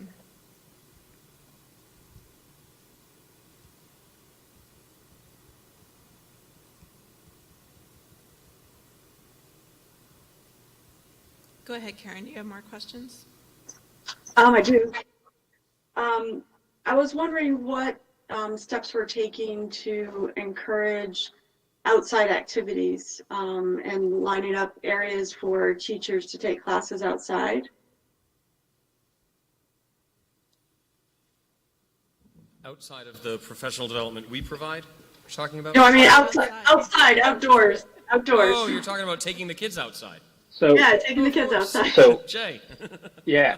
So Karen, we've Yeah, I'm sorry. My keep cutting in and out, but I think I heard the question, or at least the gist of it. We are going to strongly suggest when we transition back into the fall, for as long as possible, that we're going to encourage as many teachers to take their classes outside as possible.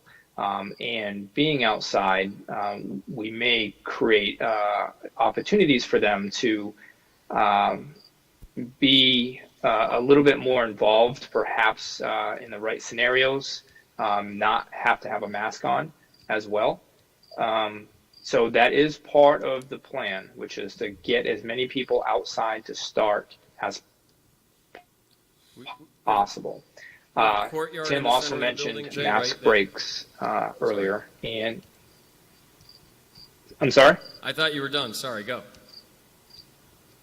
Oh, the mask break areas, we've designated 4 areas outside the perimeter of the building, which we are going to use for those mask break areas. Andy is looking in at getting large tents so that we could utilize those for as long as we could moving into the fall.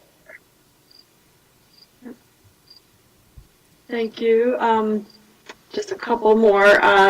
As far as extracurricular activities and trying to get some of those on remote in case we need them going forward, I would encourage administration to recruit for those positions outside of the staff if need be, like we recruit for coaches. If we can't fill those with staff members, let's not throw our hands up and say we can't do them. Let's find a way to do it so the kids have those social activities, because even with kids in the building, you know, there still are more limited social activities out there right now in general. So I think we should do everything we can to keep those clubs and activities going, in addition to athletics. And one last question, do we have a plan in place for isolation in a particular area in the nurse's office or if a student or staff has symptoms while they're in the building? So yes, Jamie, Nurse Bubar, and I, and Tim have had conversations. The nurse and I have had independent conversations. Andy and I have had independent conversations, and we've brainstormed several possibilities. But we do have a plan to have what we're referring to as the COVID room, which will be isolated from the nurse's regular area.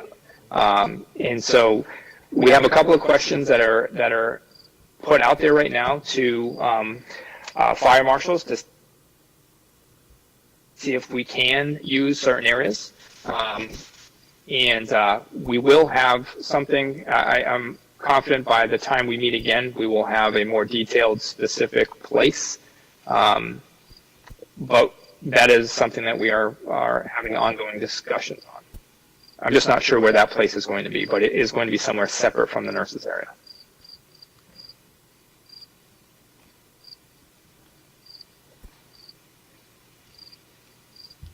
More questions, Karen? Yeah, sorry, I was muted. Thank you, Jay. One more thing on the outdoors. I was just wondering if there's a way at the beginning of the year to try to connect the remote students in an outdoor environment for classes to make them more connected with the classes that they're taking on the days that they're not synchronous. So perhaps, you know, each class has an outdoor meeting at the beginning of the semester. I love that idea. That's interesting. So you trailed off, Karen, at least for me. Can everybody hear me still? Yeah, so I was suggesting that for Am I still there? remote students in a blended environment, if we could find a way at the beginning of the year at least to have a touch point for them and an outdoor class meeting for the classes that they are attending remotely. So one of the things, and Tim, I'm going to ask that just raise your hand if you can't hear me, because I don't know if that was on Karen's end or on my end. So we are it's going to be difficult to have students who want to be fully remote to go back and forth. Fully remote, we start to being participants, survey parents, and we figure out how many kids are intending to be 100% remote. It's certainly a follow-up question that we will ask once we see our final numbers. If the opportunity does present itself for those students to come in for 1 class, 2 classes, 3 classes, while they're outside, that is certainly going to be a welcomed option. But I don't know what that looks like quite yet until we're able to see those definitive numbers. And Jay, just off the top of my head, because I think this is an idea, Karen, that we hadn't discussed for students who elect fully remote, we might look at those phase 1 weeks when we're talking about 2 days in the building, 1 day synchronous remote, and think about those other 2 days and maybe doing something there just over the next couple of weeks as we consider all the additional details here. That's interesting. Okay, that's it. Thank you. Thank you. Brandy, I'm going to go to you to see if you have any questions. No, thank you. I had a question around the health screening, and Julie had a question on that, so I'm all set. Okay, thank you. Other members of I have one question, but I want to give everybody a chance to ask their questions. Jason's good. Lila? Good? Pete? Set. I'm good. Okay.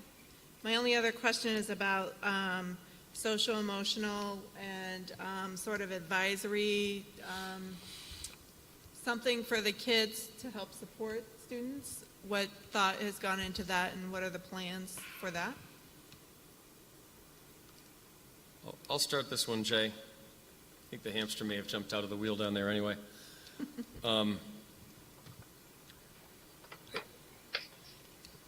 In the spring, so first of all, there's a weekly, at the high school, there's a weekly student support type meeting that takes place in the counseling office, and those employees continued to do that and expanded that group, and I think actually those meetings probably doubled or tripled in length. And they're the clearinghouse. They're sort of the quarterbacks of student social and emotional needs. Your question, Pam, you mentioned the word advisory. On a day-to-day basis, the high school schedule has not had an advisory period. And it would be a pretty significant change here, something that the board might want to consider talking to the PMTA about. It's an option, but I think at the moment our focus has been on using our existing structures, including that weekly support team, to try to provide the services we can. And one of the things that I observed, at least from where I sit during remote learning, is that we became much more the quarterbacks of services, more so than the direct providers of services. So to the degree we can corral other resources that might be able to provide services directly to students using their own remote means, Zoom meetings, and whether it's lining up counseling or making services available to families. Under remote learning the first time around, at least, that seemed like the place schools could be more effective. It's not our traditional way of doing things so much. We do some of that, but there's a lot more focus in a school on what we can do with our staff directly with students. I think for students who remain remote, we're likely to try to expand our ability to act as the quarterback for whatever that student or family's needs might be. Do you think, so we're talking about sort of the same staffing for counseling and support services? Do we need more staff? So Jay and I have been having this conversation because of some other developments that are on your agenda later about how we procure specifically counseling services and whether it makes sense to outsource some of that. We actually have an advertisement out as of today for psychology services, but social work, a licensed social worker is another option as well, and there are companies we already work with that can provide some of that kind of thing on a contract basis, which brings me kind of back to that quarterback role and how we corral resources and make arrangements and introduce the professionals to the students or the families and then let them take it from there. So the principal and I have been talking just this week about looking at some options, and our new interim director of special services, actually, who you're going to meet in a little bit if she's still with us by the time we get there. I see Jay's got like candles going over there or something. Stratford. Mood lighting. That's exactly it, candlelight. Okay, I think the board is finished with questions, so we'll move I have one more question, Pam. Go ahead, Karen. I forgot to ask if the administration has considered live streaming from classrooms for remote learners. So we have, I was going to answer the question that you asked earlier with a little bit more terse statement than what Tim gave you. And I think that is the one constant or the one non-negotiable I think that's going to come from this, is that we are not going to expect teachers to live stream while they teach. And when I say we're not going to expect, I guess the more appropriate way to say it is that we are not going to mandate that. Should a teacher choose to, that's his or her prerogative to do so, but that will not be the expectation for any teacher. You know, I guess I'm just concerned about that, mainly because, you know, if we need to transition back and forth between remote days and in-building days, on synchronous learning on Wednesday, you know, in synchronous learning on Wednesday, essentially the teachers will be live streaming, correct? Or providing in-time video, so I'm not sure I understand the difference. And I'm also concerned because I know the parents' survey from the middle of July, it was about roughly 30% of parents were leaning towards a remote situation and not being in buildings. So I'm concerned that we're kind of leaving the remote learners out there fending for themselves, and I hope that we can find some more ways to help that population of students get started with the year appropriately in our final plan. Karen. I am confident that teachers will be able to engage students who opt to be remote. I am confident that the curriculum as well as the assessments will remain at a high level. I do think that the instruction will not be the same as if it's a face-to-face, but I also think that there's opportunity there for it to be close. So, for example, if I choose to teach a course, I would personally feel completely comfortable recording one of my lectures and then posting it after the fact, so that the asynchronous student could watch that at their discretion at a later time, not that they had to be present while I gave that lesson. And then, of course, the follow-up activities that I would provide would be in the same time that I would do so for the kids who are attending school. Part of the reason live streaming and trying to make it a synchronous experience for those remote students is that it's very challenging. We actually tested this out last week, and to have a student hear and be able to see, and for the teacher to remain in view of the Chromebook. We don't have webcams for every classroom. We rely on the camera on the Chromebook.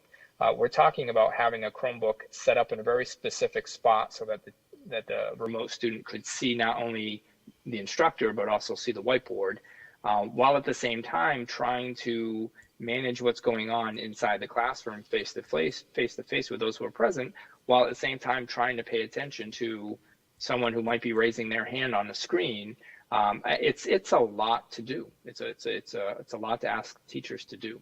I do think that there are some who will try it and may have success with it, and then there are others who will feel more comfortable recording themselves and posting it after the fact. And maybe there's another creative way that I can't come up with right now that some teachers will try. Our tech director also said that bandwidth will be a problem if we attempted to have 30 teachers all live streaming out of the building at the same time. So there are a lot of factors that went into it. And again, I don't want to mandate it, but I do want to encourage and support teachers who want to try it. Will part of the PD be provided to teachers in terms of techniques that they can use along those lines? Yes. Yep.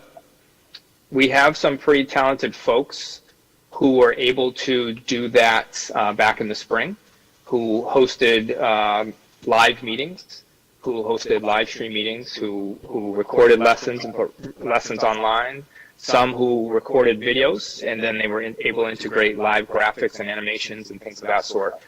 So there's a long list of strategies, instructional strategies that can be used to engage learners from home. But I think the expectation to manage both concurrently is unrealistic. Well, I would add to that also, Karen. If we were a larger high school, if we had 12 or 1,500 students, and therefore the commensurate much larger staff, we might have enough teachers with personal situations of their own that required them to stay remote that we could do what some larger schools are doing and say, okay, these will be the remote teachers in that department, say the English department, and these will be the in-person teachers in the English department, and we would have the resources to provide a little bit more every day. We're really trying to do everything, but as a really small school, we just lack the resources to spread ourselves as thin as some schools are able to do, just because they have more people, staff and students to work with. But we're very aware of this issue. We've talked about it. We've talked to leadership in our Teachers Association about it. We know that the NEA New Hampshire, in the guidance they released a few weeks ago, included this issue as one of their big statewide issues.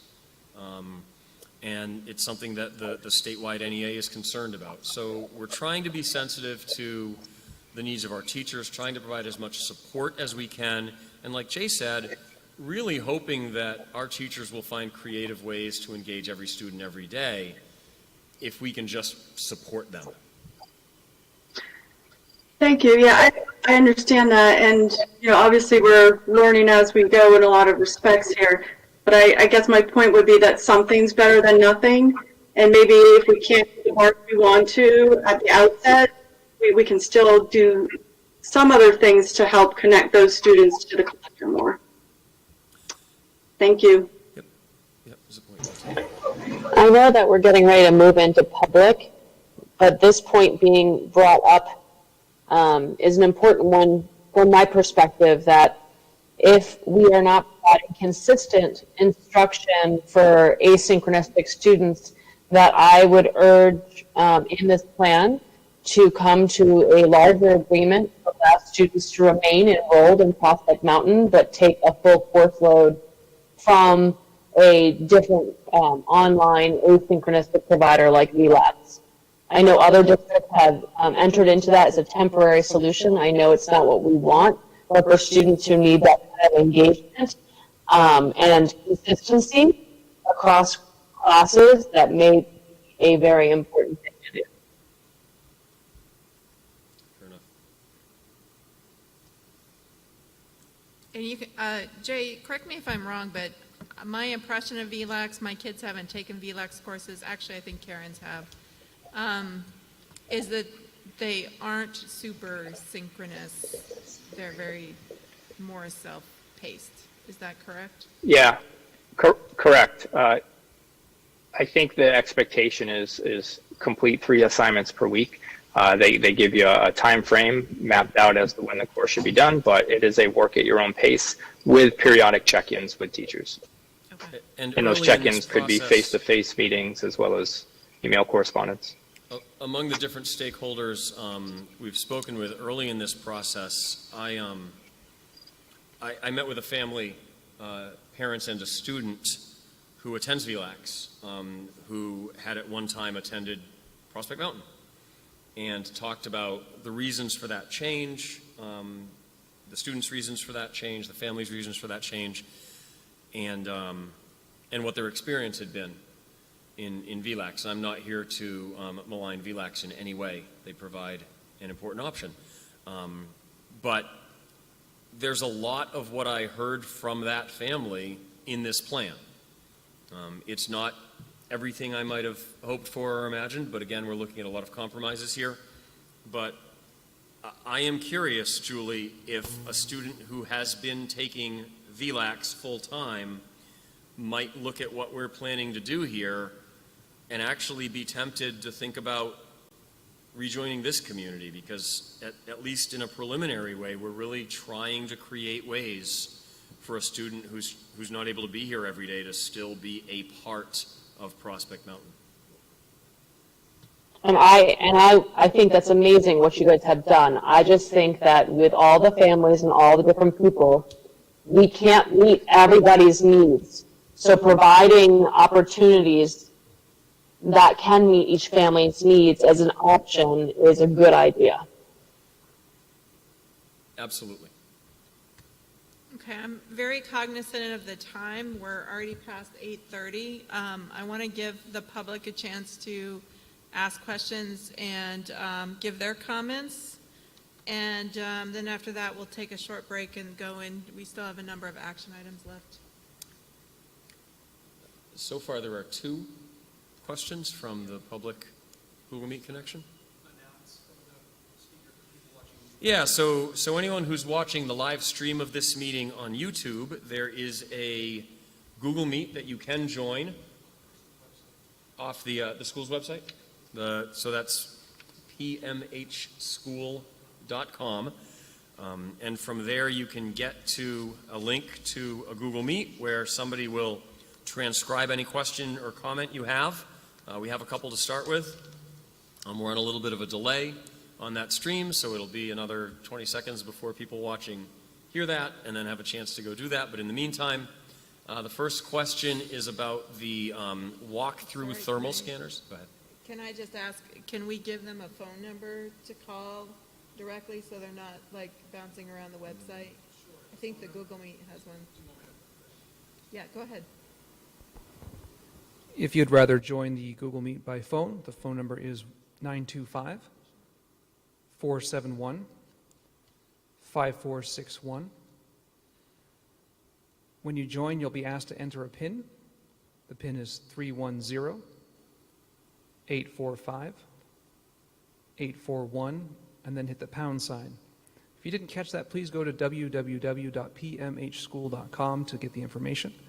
We're going to ask that everyone be patient and try not to talk over each other for your phone callers.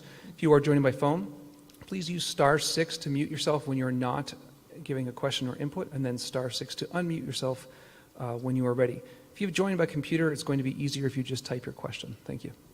I would also add that if you call in, based on what's happened in another district, if you call in and you have YouTube playing in the background, please turn the volume down first before you ask your question. And I think for the purposes of our minutes, we need to have everyone identify themselves. Their name and their town. Yep. Okay, go ahead. So in that case, I will read the names with these questions or comments. So the first one is from Rylan Clifford, and it is about can we use thermal scanners like the ones that apparently ACS plans to use, which I believe are walk-through scanners that take people's temperatures as they enter the building. ACS said in their meeting last week that they can take 200 people's temperatures in 1 minute.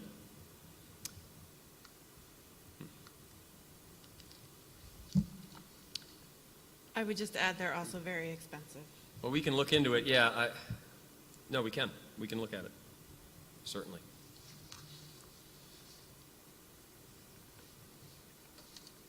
Victoria Sandin writes, 4 classes definitely reduces the number of potential contacts each student has during the day. I was hoping that a more middle school design could be implemented to further reduce the number of contacts in a middle school. Students are put in teams where students only take classes with their team. They share 4 teachers in the core subjects. If this were too much, then a 2-team co-teaching model would also greatly reduce the number of contacts for each student. By co-teaching, she means in the sense of shared students, not 2 teachers in the same classroom. Schedule-wise, she writes, this could be difficult with upperclassmen, but could be manageable with freshman and sophomore students who need to take the same core classes. That's the end of the comment. And before Jay, I wonder to what degree our freshman structure in the high school already in some ways kind of creates those sorts of team cohorts.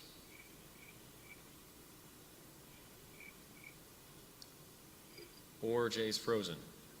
So I know enough to say this. There is an approach to freshmen here that includes a freshman seminar that organizes them into groups. Yeah, to what degree, Jay, do freshman seminar groups stay together, or are they likely to stay together in other classes?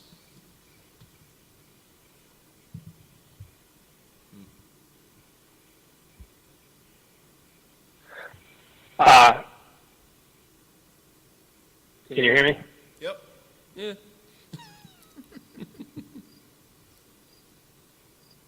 Okay.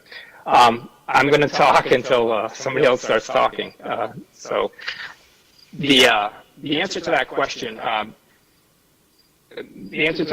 that many of the freshmen will travel with the same group of kids from classroom to classroom. The difference between what happens in the high school and what happens in middle school is that classes are mixed based on interests and based on ability levels. So as great as it would be to keep all of the kids on a team, we just don't have the numbers to justify doing that.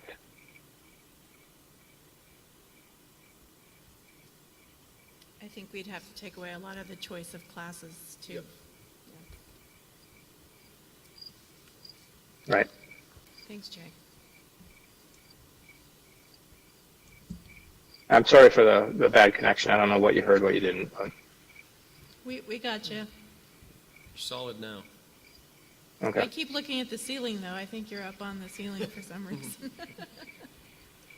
So we've had a few people do the Google Meet, Chris.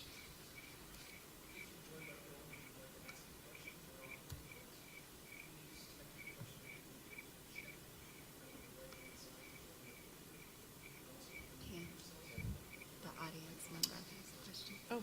I think we have a microphone for you, sir.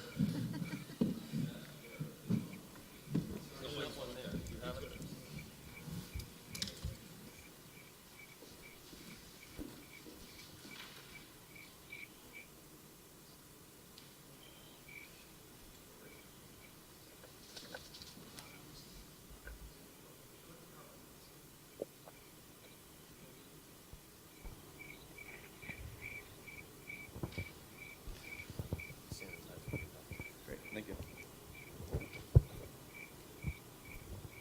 Go ahead. Hi, my name's Jason English. So I just got a few concerns. I am a little concerned that we're not doing some of the same replications of ACS. Jason, would you mind just keeping the microphone pretty close to your, we can't hear you very well. Oh, that's perfect. Thank you. How's that? That's better. All right. So I am a parent of a middle schooler or ACS and a new freshman that's going to be entering the school. So I guess I'm just a little concerned a little bit about the lack of communication and between the two schools, where here we're going to be practicing social distancing just like ACS is going to be, but they're going to be allowed to not have a mask on while sitting at a desk. You know, I don't feel like, you know, if we're all socially distanced like we are in this room, we're all not wearing masks. You know, students that are, you know, older can definitely comprehend a lot better than students that are younger about staying socially distanced. You know, because again, my concern about wearing a mask the whole day is, you know, with a 10-minute break here, 10-minute break there, does bring a little concern.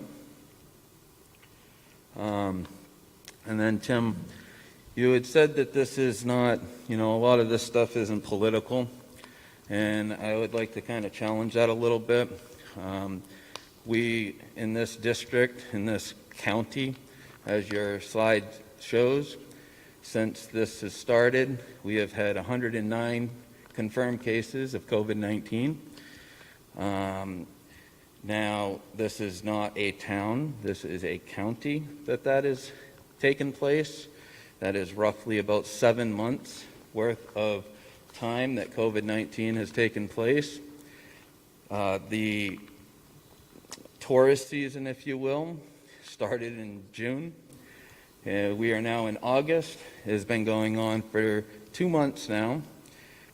Like all of us, we see Massachusetts plates and New York plates and yada yada, and they are all more than welcome to come enjoy our town. But we still, in this time, have not seen these giant spikes that, you know, are being predicted. So I do feel like there is a little bit of political motivation and fear tactics that are taking place right now. And I think that, you know, with us being cautious, that's perfectly fine. I think masks and social distancing does allow that. But it is definitely a concern that, you know, and I can, you know, again, 109 cases. We did not do any of this stuff during Ebola. We didn't do any of this stuff during Zika. We did not do any of this stuff during H1N1 that touched 20% of our American population. There was around almost 575,000 deaths with H1N1 in the first year. And again, we have just hit, you know, 2.5 million in this country in the first 7 months. So you'll have to pardon me when I just don't buy into some of the this isn't politically driven stuff. And then with that said, you know, are we going to be mandating vaccines to, you know, stop wearing masks and stop doing social distancing once vaccines are made available? You know, the government is saying that we're, you know, only a few months out. Most vaccines take about 18 months worth of trial and research and all that to make sure that they're safe. You know, we have flu vaccines, but that still kills 80 to 100,000 people every year. So, you know, it's just, you know, where are we going to stand with these vaccines once these vaccines are made available? Is that going to be a requirement in order for us to, quote unquote, return to normal? You know, so this is again just some of the things that people like me are kind of seeing and wondering about. That, you know, where is the end game here? You know. Well, to your first point, there was actually a change made in the policy for ACS, and the kids will be wearing masks at their desks. Okay, that changed from the meeting. It was towards the end of the meeting, but it was changed during the meeting. Okay, well, I watched 2 hours of that meeting and I did not hear the change. So unless if it was right at the end, then like I said. We changed it during the action item portion, so after the public input and when we, yeah. Yeah, I sat through most of that. I mean, it was 2 hours. Oh, I know. Yeah. I sat through all of it. Yep. Jason, if it's okay, on 2 points. It's pragmatic for me, personally, as I've done this work, and I'll tell you why. We're a small school. We have 447 students enrolled. for September, and we have 44 licensed educators who work here with maybe 30 or 40 other staff.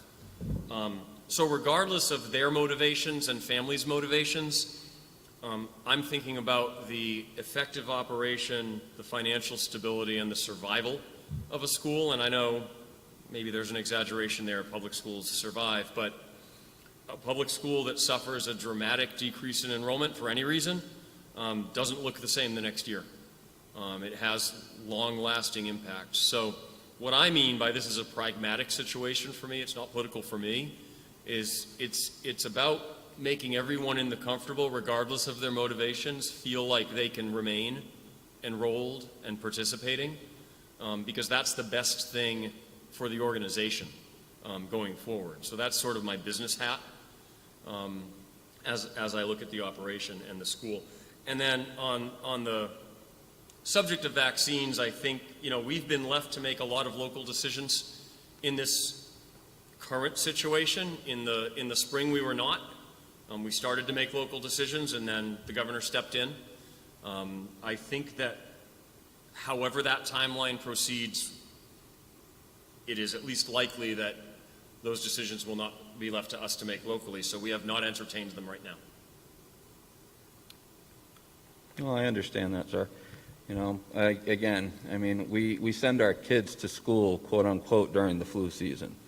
If we want to look at making this safer for the children, we almost need to look at, sending them not during flu season and maybe replicate something like, well, not this year's baseball season, but baseball seasons as the past where, even during the summer, I know there's going to be a little boo-hoo about it. But with that said, summer days start earlier and they end later. They could still enjoy the summer after school hours at 3 o'clock. There's still about 6 hours worth of sunshine. And then we take out the factor of where these viruses can grow and multiply a lot easier. So, again, we've become more comfortable because it's normal that people die from pneumonia and other viruses, and we send our children to school during these seasons, and we've even named the season a flu season, and we're still comfortable with doing it. So it's just something that, maybe, we're serious about saving lives and protecting people from getting sick from viruses. It might be something worth looking at. Thank you for your input, Jason. Oh, not a problem, Pam. Do we have more public input? Let's take a look. James Coburn asks a question about outside groups using the school facilities such as driver's education, and will they be held to the same guidelines? So I'll start and Jay can finish if he's with us. We already have groups using the building. We have some outside organizations that have long-standing relationships that rent space in the school for various purposes, and some of them have already been back since the governor's first set of guidelines were issued. So maybe that was June, early June. By the end of June, at least, we had groups beginning to return, and what the school administration, Jay and Andy Callahan, have required is that anyone who's renting space or using the building for any reason simply files their own plan about here's how we're going to do things that complies with whatever the state guidance is for their particular activities. Because if you go to the governor's task force's website, you'll find there are different sets of guidelines for different types of activities. So we've put the onus on those using the building to create their own plans, and provided they tell us that they're able to comply with the state guidance, we've continued to allow building use. Jay?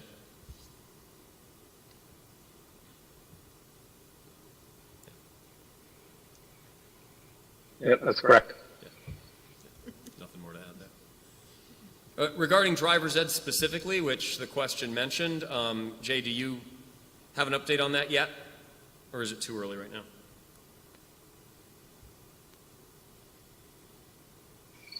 You got to repeat that. I didn't hear the question. All I heard were you asked about the update. Do you have any idea about driver's ed for this fall? Typically, they use a classroom some afternoons. So the part of the question last was, I knew, go ahead. the last I knew is that driver Jack was planning on running one session, and I did hear from a parent who contacted me that it was already full, and asked if I could reach out to Jack to inquire if more sessions are going to run. I did. I haven't heard back from Jack yet. Okay, so that's where we are. But if I understand Mr. Coburn's question, it was, is this kind of thing even being allowed right now? And are people using the building for things like that subject to the same social distancing guidelines that we're using to run the school? And the answer to that is yes and yes.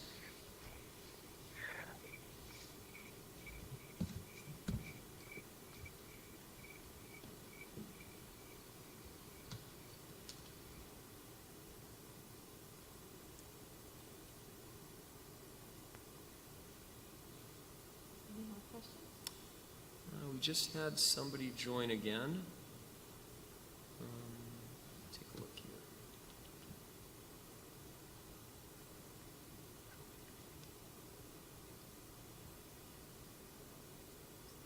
Do you think you have anything coming in over there, Chris?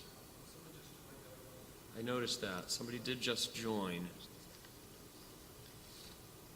So I think what I'd like to do is just take a short, 5-minute break, allow us to stretch our legs a little bit, and then come back for the action items. And if you have just joined and still have a question to ask, we can do that right after we get back.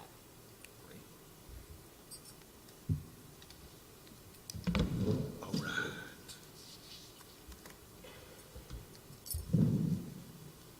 So the screen's live and the microphone's on. Just remind everyone.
I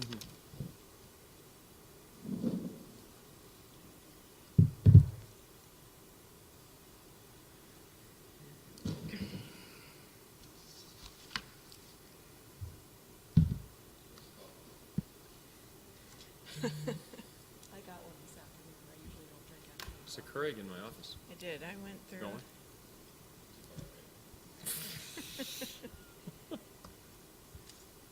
I got Lucas this afternoon.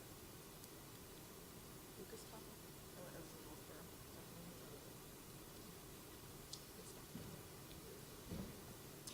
It's in the Back Bay, off of, if you go through downtown and then turn on Bell Street, and like kind of wanders around. Bay Street. I just got your message. All right. That's the best thing about our virtual. Oh, look at this. We did get a question. This is great. We have been a little over 5 minutes. We're still streaming? Great. Okay, and I guess we have one or two more questions, so we'll hit did. those pretty quickly and then go into the action item. Yeah, we received a question, and we had said somebody just joined the meet, so this is good. From Shonda Hopkins in Barnstead. I'll read it word for word. Thank you for all of your hard work on this plan. You have given it a lot of thought and consideration. That's to Jay. First, when deciding on groups A and B, will you be sending siblings together? Great question. And 2, will Alton and Barnstead be together in those groups? So these are interesting. Jay? Yep. How's your connection? Can you hear me? That? Okay. So we would do the best that we possibly can to send, to have members of the same family come in. However, I don't want to today guarantee that until I can see what that breakdown looks like. So that's my honest assessment on that one. What was the other part of that question? I'm sorry. Well, the other one, and I'll go back to the wording. Will Alton and Barnstead be together in groups, which I take, okay. and if I'm wrong, I'm sorry to the person who asked the question, but I take that to mean, would we try to put all the kids from Alton in one cohort and all the kids from Barnstead in another, or would we mix them? No. Okay. No, we'd absolutely do the opposite of that. Our plan would be to integrate both communities as much as possible, and do the best we can to make sure that's an even split.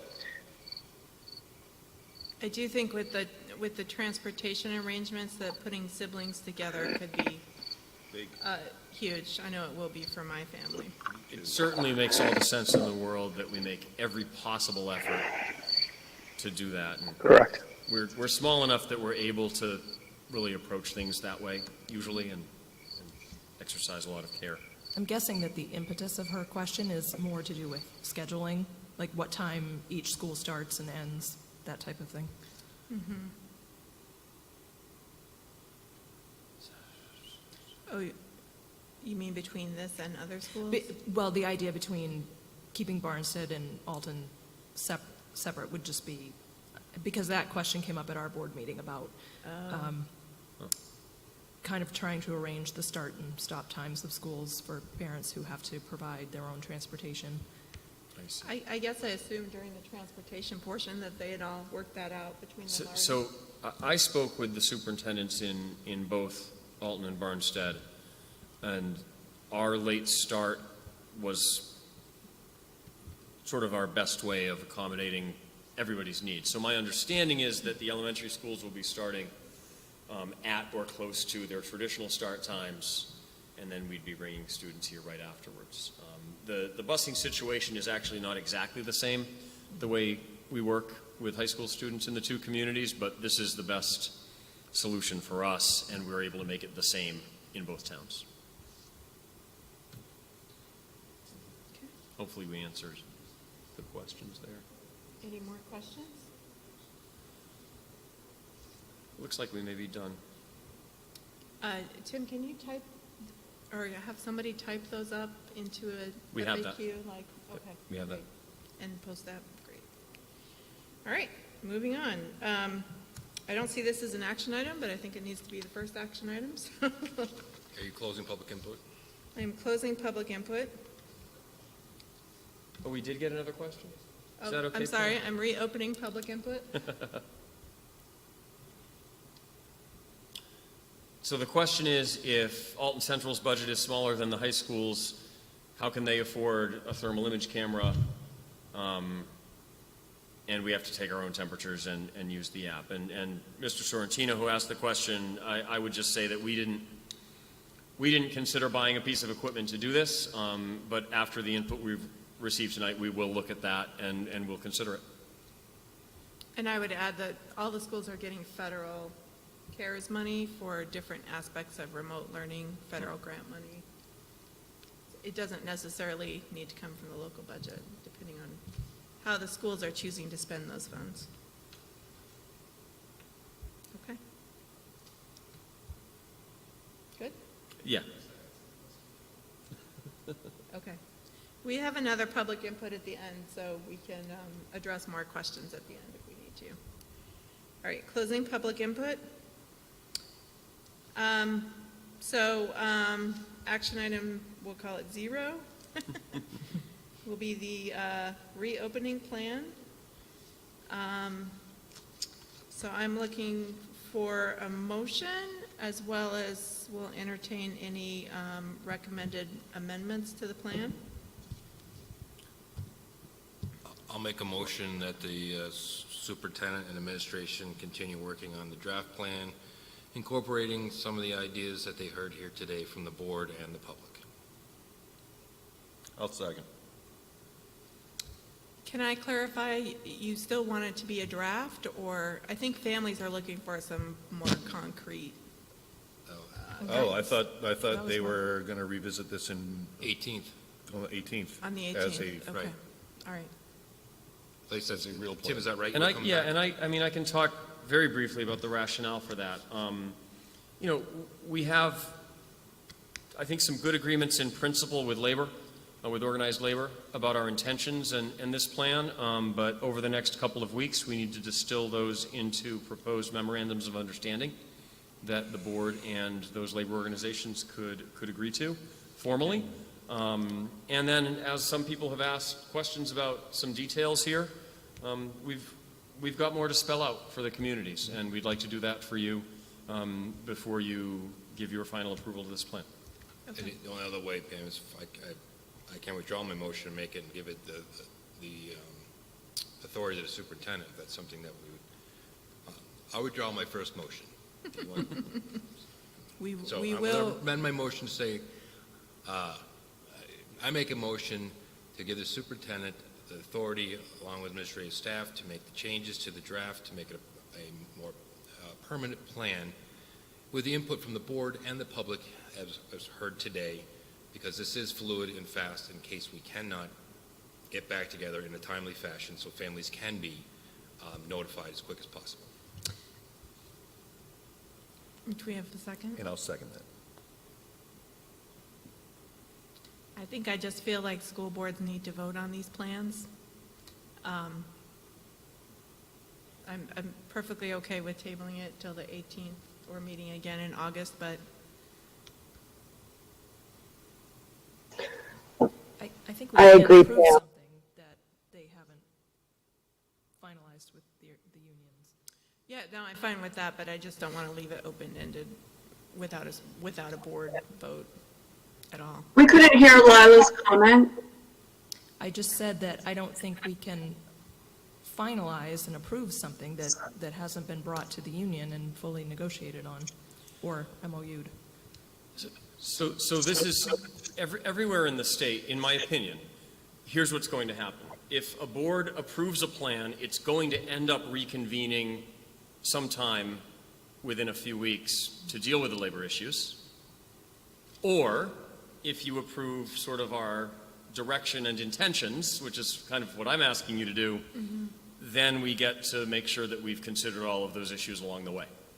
Either way, boards are going to meet twice on these plans. That's my opinion. And I think it's good for administration to know our direction so that they can sort of move forward with anything. So would it make sense to just take a consensus vote? I mean, in Alton, we approved We approved a plan with the specific direction that the plan was a working plan, and we kind of left it out there that while it was a voted upon plan, it was going to have to be amended and voted upon again. and some of the aspects of the plan, like the start date, the start and end times of school, I think are really important for families to Yeah, I plan think that's on. why to my motion, we're just giving them flexibility to do that. We're gonna have to come back more than one time and change this. But I think we wait to the 18th to say we're gonna come back and officially vote on a plan. 18th, you're looking at less than 2 weeks for school. If they can get it out a little sooner, we can still come back to 18th to change things, but that's just my thought. My feeling is, oh, wow, that was loud, sorry. My feeling is we are missing some parts for this to be a final plan. You know, in particular, you know, some of the guidelines and processes and procedures for kids specifically entering and specific procedures for cleaning in between classes and hand sanitizer. We need to add all that in. But what if we approve tonight at least the bones, the structure, so families can make decisions about the blended versus remote?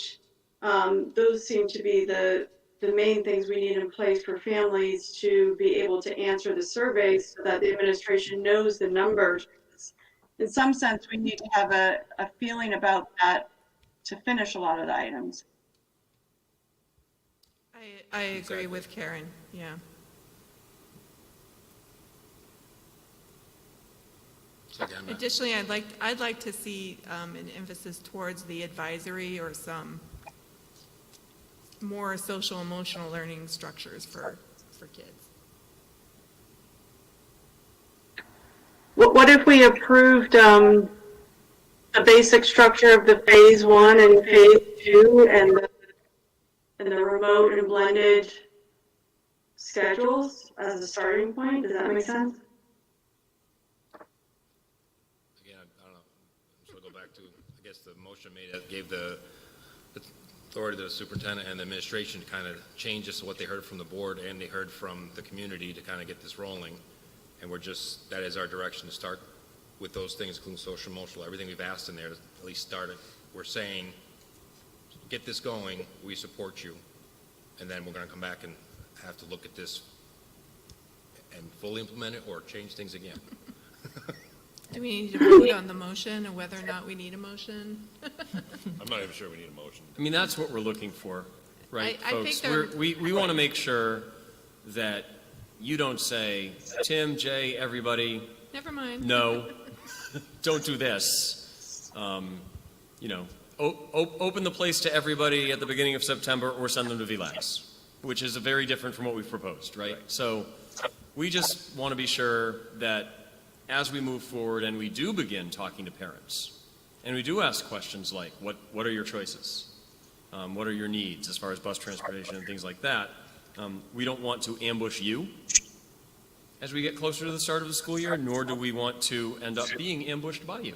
So we just want to be sure that we've had a chance to hear everything you have to say, that you are okay with the general direction here, and we're doing things in the right way. Yeah, this is a solid draft for a reopening plan, and we anticipate you making the changes that are going to be necessary, and when we revisit it, hopefully there's just some minor fine tuning, and then we're good. Okay. I'm not really sure we, Tim, you're comfortable with that a vote? 100%. Okay, all right. Do you want a consensus? I think that would be a good idea, because I sense some, Now, hold on, first of all, maybe, I guess. if we just I'll sort of, withdraw my if we second. just sort of have a And I would consensus on the draft, I think it Hold would on, I move gotta us retract forward. mine. He's taking away Right, his I don't second, think we need I'm to give them retracting my, authority, because that's their job. Yep. So, let me take away my, yes. well, first let me, I'm gonna take off off the floor my amendment, or my motion. Now you guys can do whatever. A consensus, that's easy. My consensus on this is yes. I'm also a yes. Lila? Myself as well. Brandy? Yes, as well. Karen? Also, yes. Julie? Yes. Okay, thank you. Do we need to vote on the calendar change? I think we do need to approve the calendar change. So when we're finished, if it's okay, we need to give you not only a calendar change, but probably a dozen or so policy changes. It may not be quite that many, but there are going to be some. And we would give you those in a list of motions so that you know exactly what needs to be done at that meeting for all of the official changes that make this all completely by the book. On the 18th? Or Okay. thereabouts, whenever you can have that Okay. meeting. Okay, good. Okay, next is the shared business services proposal. Hopefully everybody's had a minute to read that over tonight. So I'm looking for a motion on that. Make a motion that we approve the shared services business administration proposal as presented. A second. Okay, any further discussion on that? Or new discussion?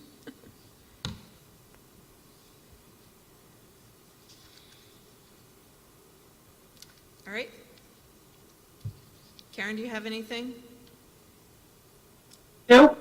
Okay, I couldn't tell from your turning if you did.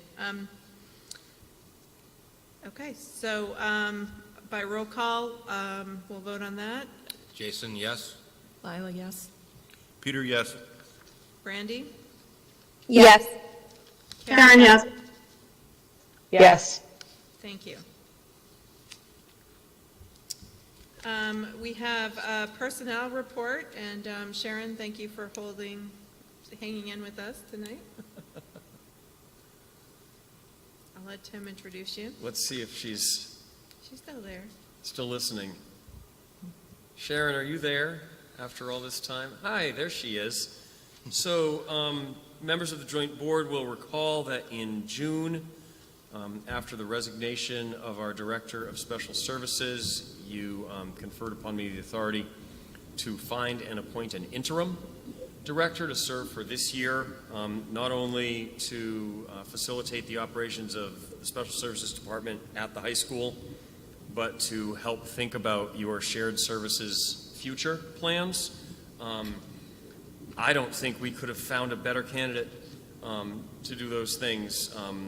I'll let Sharon introduce herself for just a moment, but one thing about Sharon Stewart's background that I think you will all appreciate is that one district where she served for many years was comprised of 3 towns with 3 school boards and 3 schools. And she was their one director of student services. So with that introduction, Sharon, would you like to say hello and introduce yourself just for a moment? Sure, I would be happy to.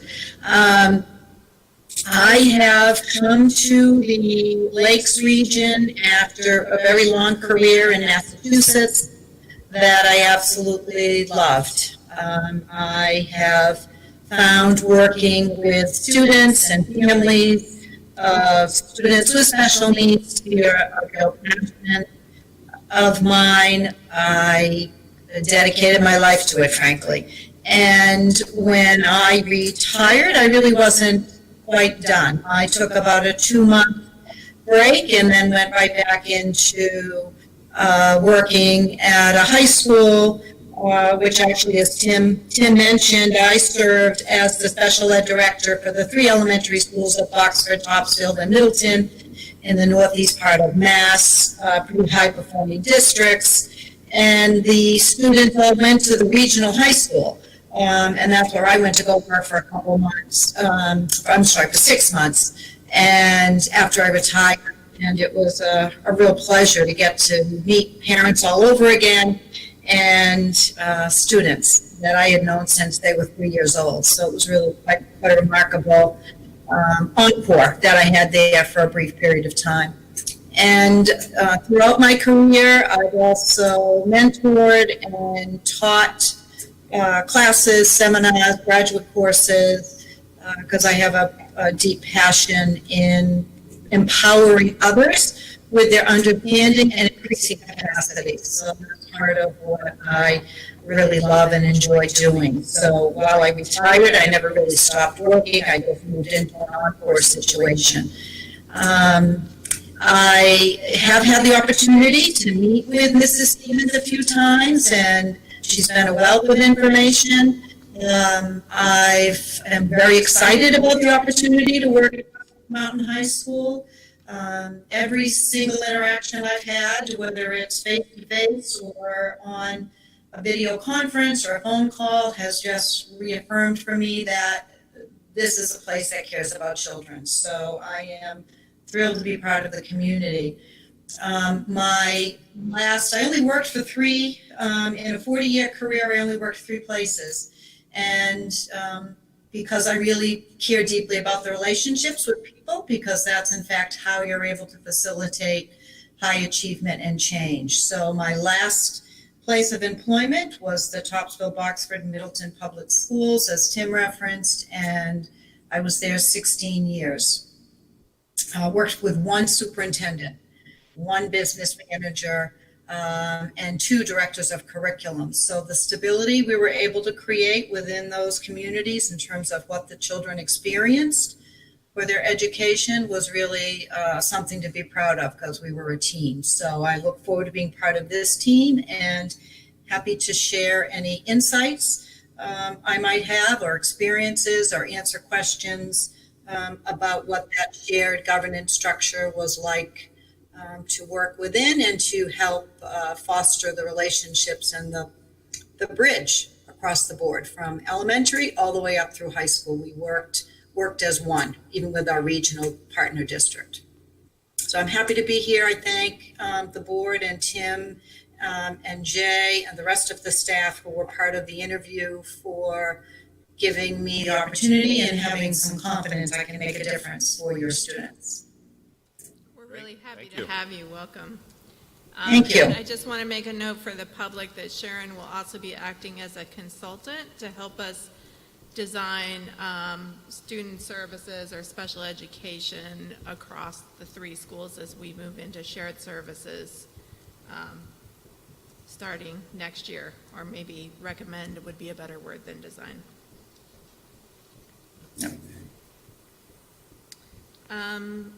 Appoint case manager. Make a motion that we approve the hiring of Patrice Como as case manager, special ed teacher. Second. Okay. Any discussion?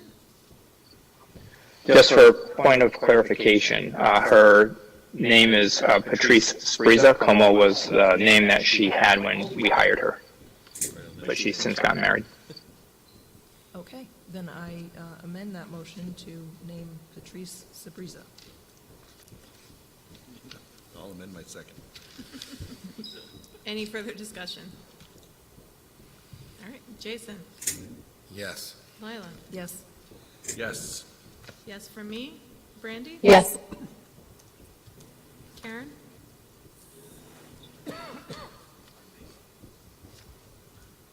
Karen? Julie, go ahead. Yes? Karen, are you there? Oh, I think we just lost Karen. Okay. Okay, that motion passes. School psychologist services, it looks like that's changing to a resignation. I make a motion to accept the resignation of Amy Philbrick as the school psychologist. Second. Any further discussion on that? Okay, Jason? Yes. Lila, yes. Peter, yes. Pam is a yes. Brandy, yes. And Julie, yes. Thank you. I just want to make a note that Karen dropped off for a few minutes, hopefully just a few minutes. A and B. Yeah, and C is the alarm, the buildings and grounds. Yep, so, building and grounds, we had 3 bids for upgrading alarm system. We met today and unanimously agreed to bring forward A&B Locksmith Security for $12,369 to upgrade the systems. Second. Any further discussion on that item? Okay. Roll call vote, Jason? Jason's yes. Lila, yes? Yes. Yes from me. Brandy, yes. Julie, yes. Okay, thank you. Is the grants one next? Yes.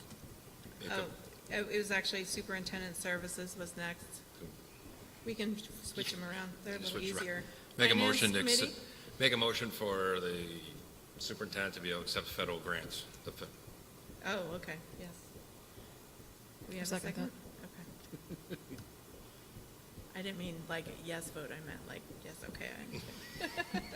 I keep track all we added. Any further discussion on that? We do this every year. Every that year, particular item? every year. Jason? Yes. Lila, yes? Yes. Yes from me? Brandy, Yes from yes. Julie. Sorry. All right, that passes. And then we have superintendent services. Jason, you want to take this one? Sure. Want me to explain it first real quick? Yeah, please do. For the general public and everybody, for superintendent services, on, Lila, you okay with explaining it? Yes, please. Sorry, our superintendent resigned as of 31st, has moved on to another school system.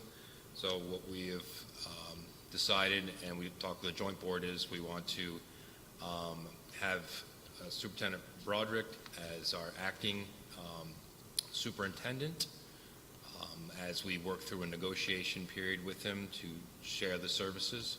We'll be working in tandem, myself and Lila with Peter, to work on that negotiations. But our intent is to make this for the remainder of the school year only, to look at for a future, again, going along with our joint services that we have seen that they've been looking at, which everybody knows in the future we've talked about sharing for the 3 schools. But so this will only be for one remainder of this school year for his services.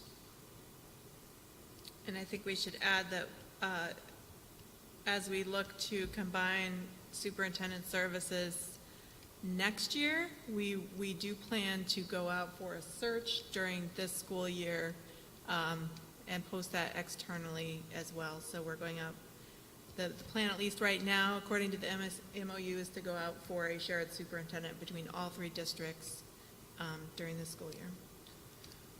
I'm not sure we need a motion, more of that we just need, if the Alton board, Barnstead board's unanimous, if the Alton board supports us working with Tim for the remainder of the school year, with your blessings to work with the negotiations. I think we need a motion, but it doesn't have to be tonight. We talked about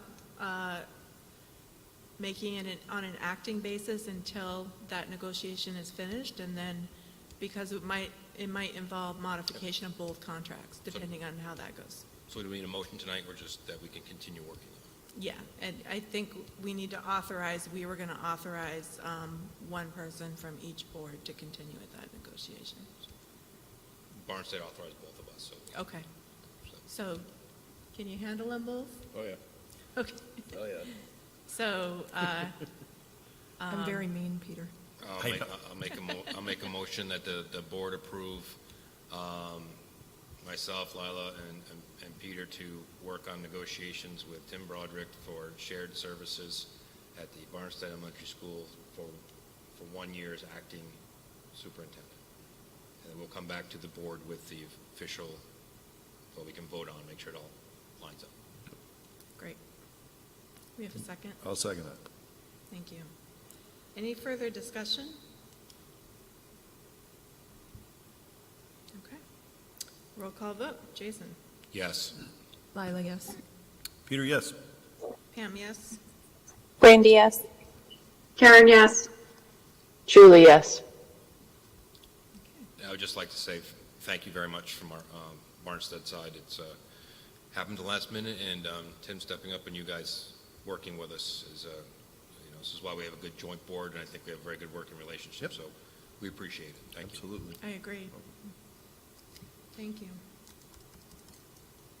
And I think it's great. We're sort of moving in a direction according to our MOU, and it's kind of exciting.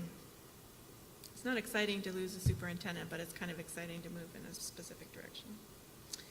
All right. Pam, Go ahead. I did indicate to our BES staff that at some point after we get through all of this reopening business, that we would be sharing our shared services MOU with a little more detail with everyone in kind of a public way. So not just with our staff, but more publicly. Okay. So that would be something for the communications committee coming up. Yeah, I think we are ready to share it. We were just waiting for your signature, and we have that now. So I think we're ready to share it, but I think with the understanding that we may need to revise it again because things have moved along a little faster on the timeline than we've expected, or the timeline has changed a little bit. Right. Yeah. Great.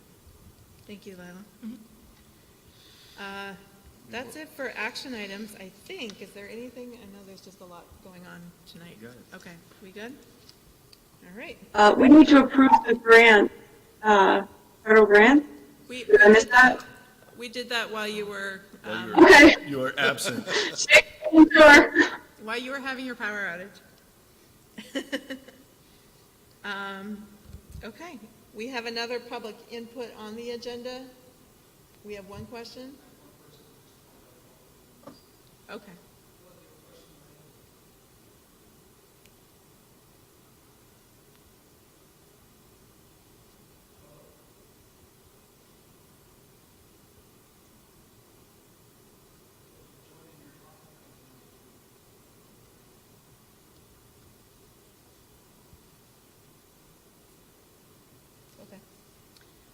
If your questions didn't get answered, you are always welcome to email or call the school, and I'm sure that they will help you out, as well as add your questions to the FAQ and the general information. So with that, I'm going to close public input.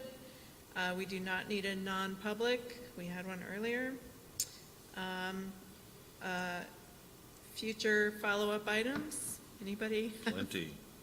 We have lots already on I the think list. there's a lot that we're following up on. So. Yeah. Future meeting date, we talked about August 18th. Would that work for everybody, Tuesday, August 18th? Does one of the boards have something that night? No, I was, In the school- morning, we have a meeting with the Alton Teachers Association. That's We 10 do. a.m. Thank you for writing down the time. That's okay. I was on vacation that day. Okay. It's good. Should be fun. We're clear for BES. Our BES side's, is our clear. side's clear on the 18th. Okay, let's schedule that for the 18th then at 6 o'clock. 6:30. 6:30. I had a school boards association thing, but I can get out of that. And I'll take a motion. Motion to adjourn. Second. Jason? Yeah. Yes. Yep. Yes? 9:30 on the dot. No. Yes. All good. I think we should stay, but yes. Yeah, you stay, have fun. Thank you all, and thank you to the public for your great questions, if you're still listening. And your patience. We will see you on the 18th.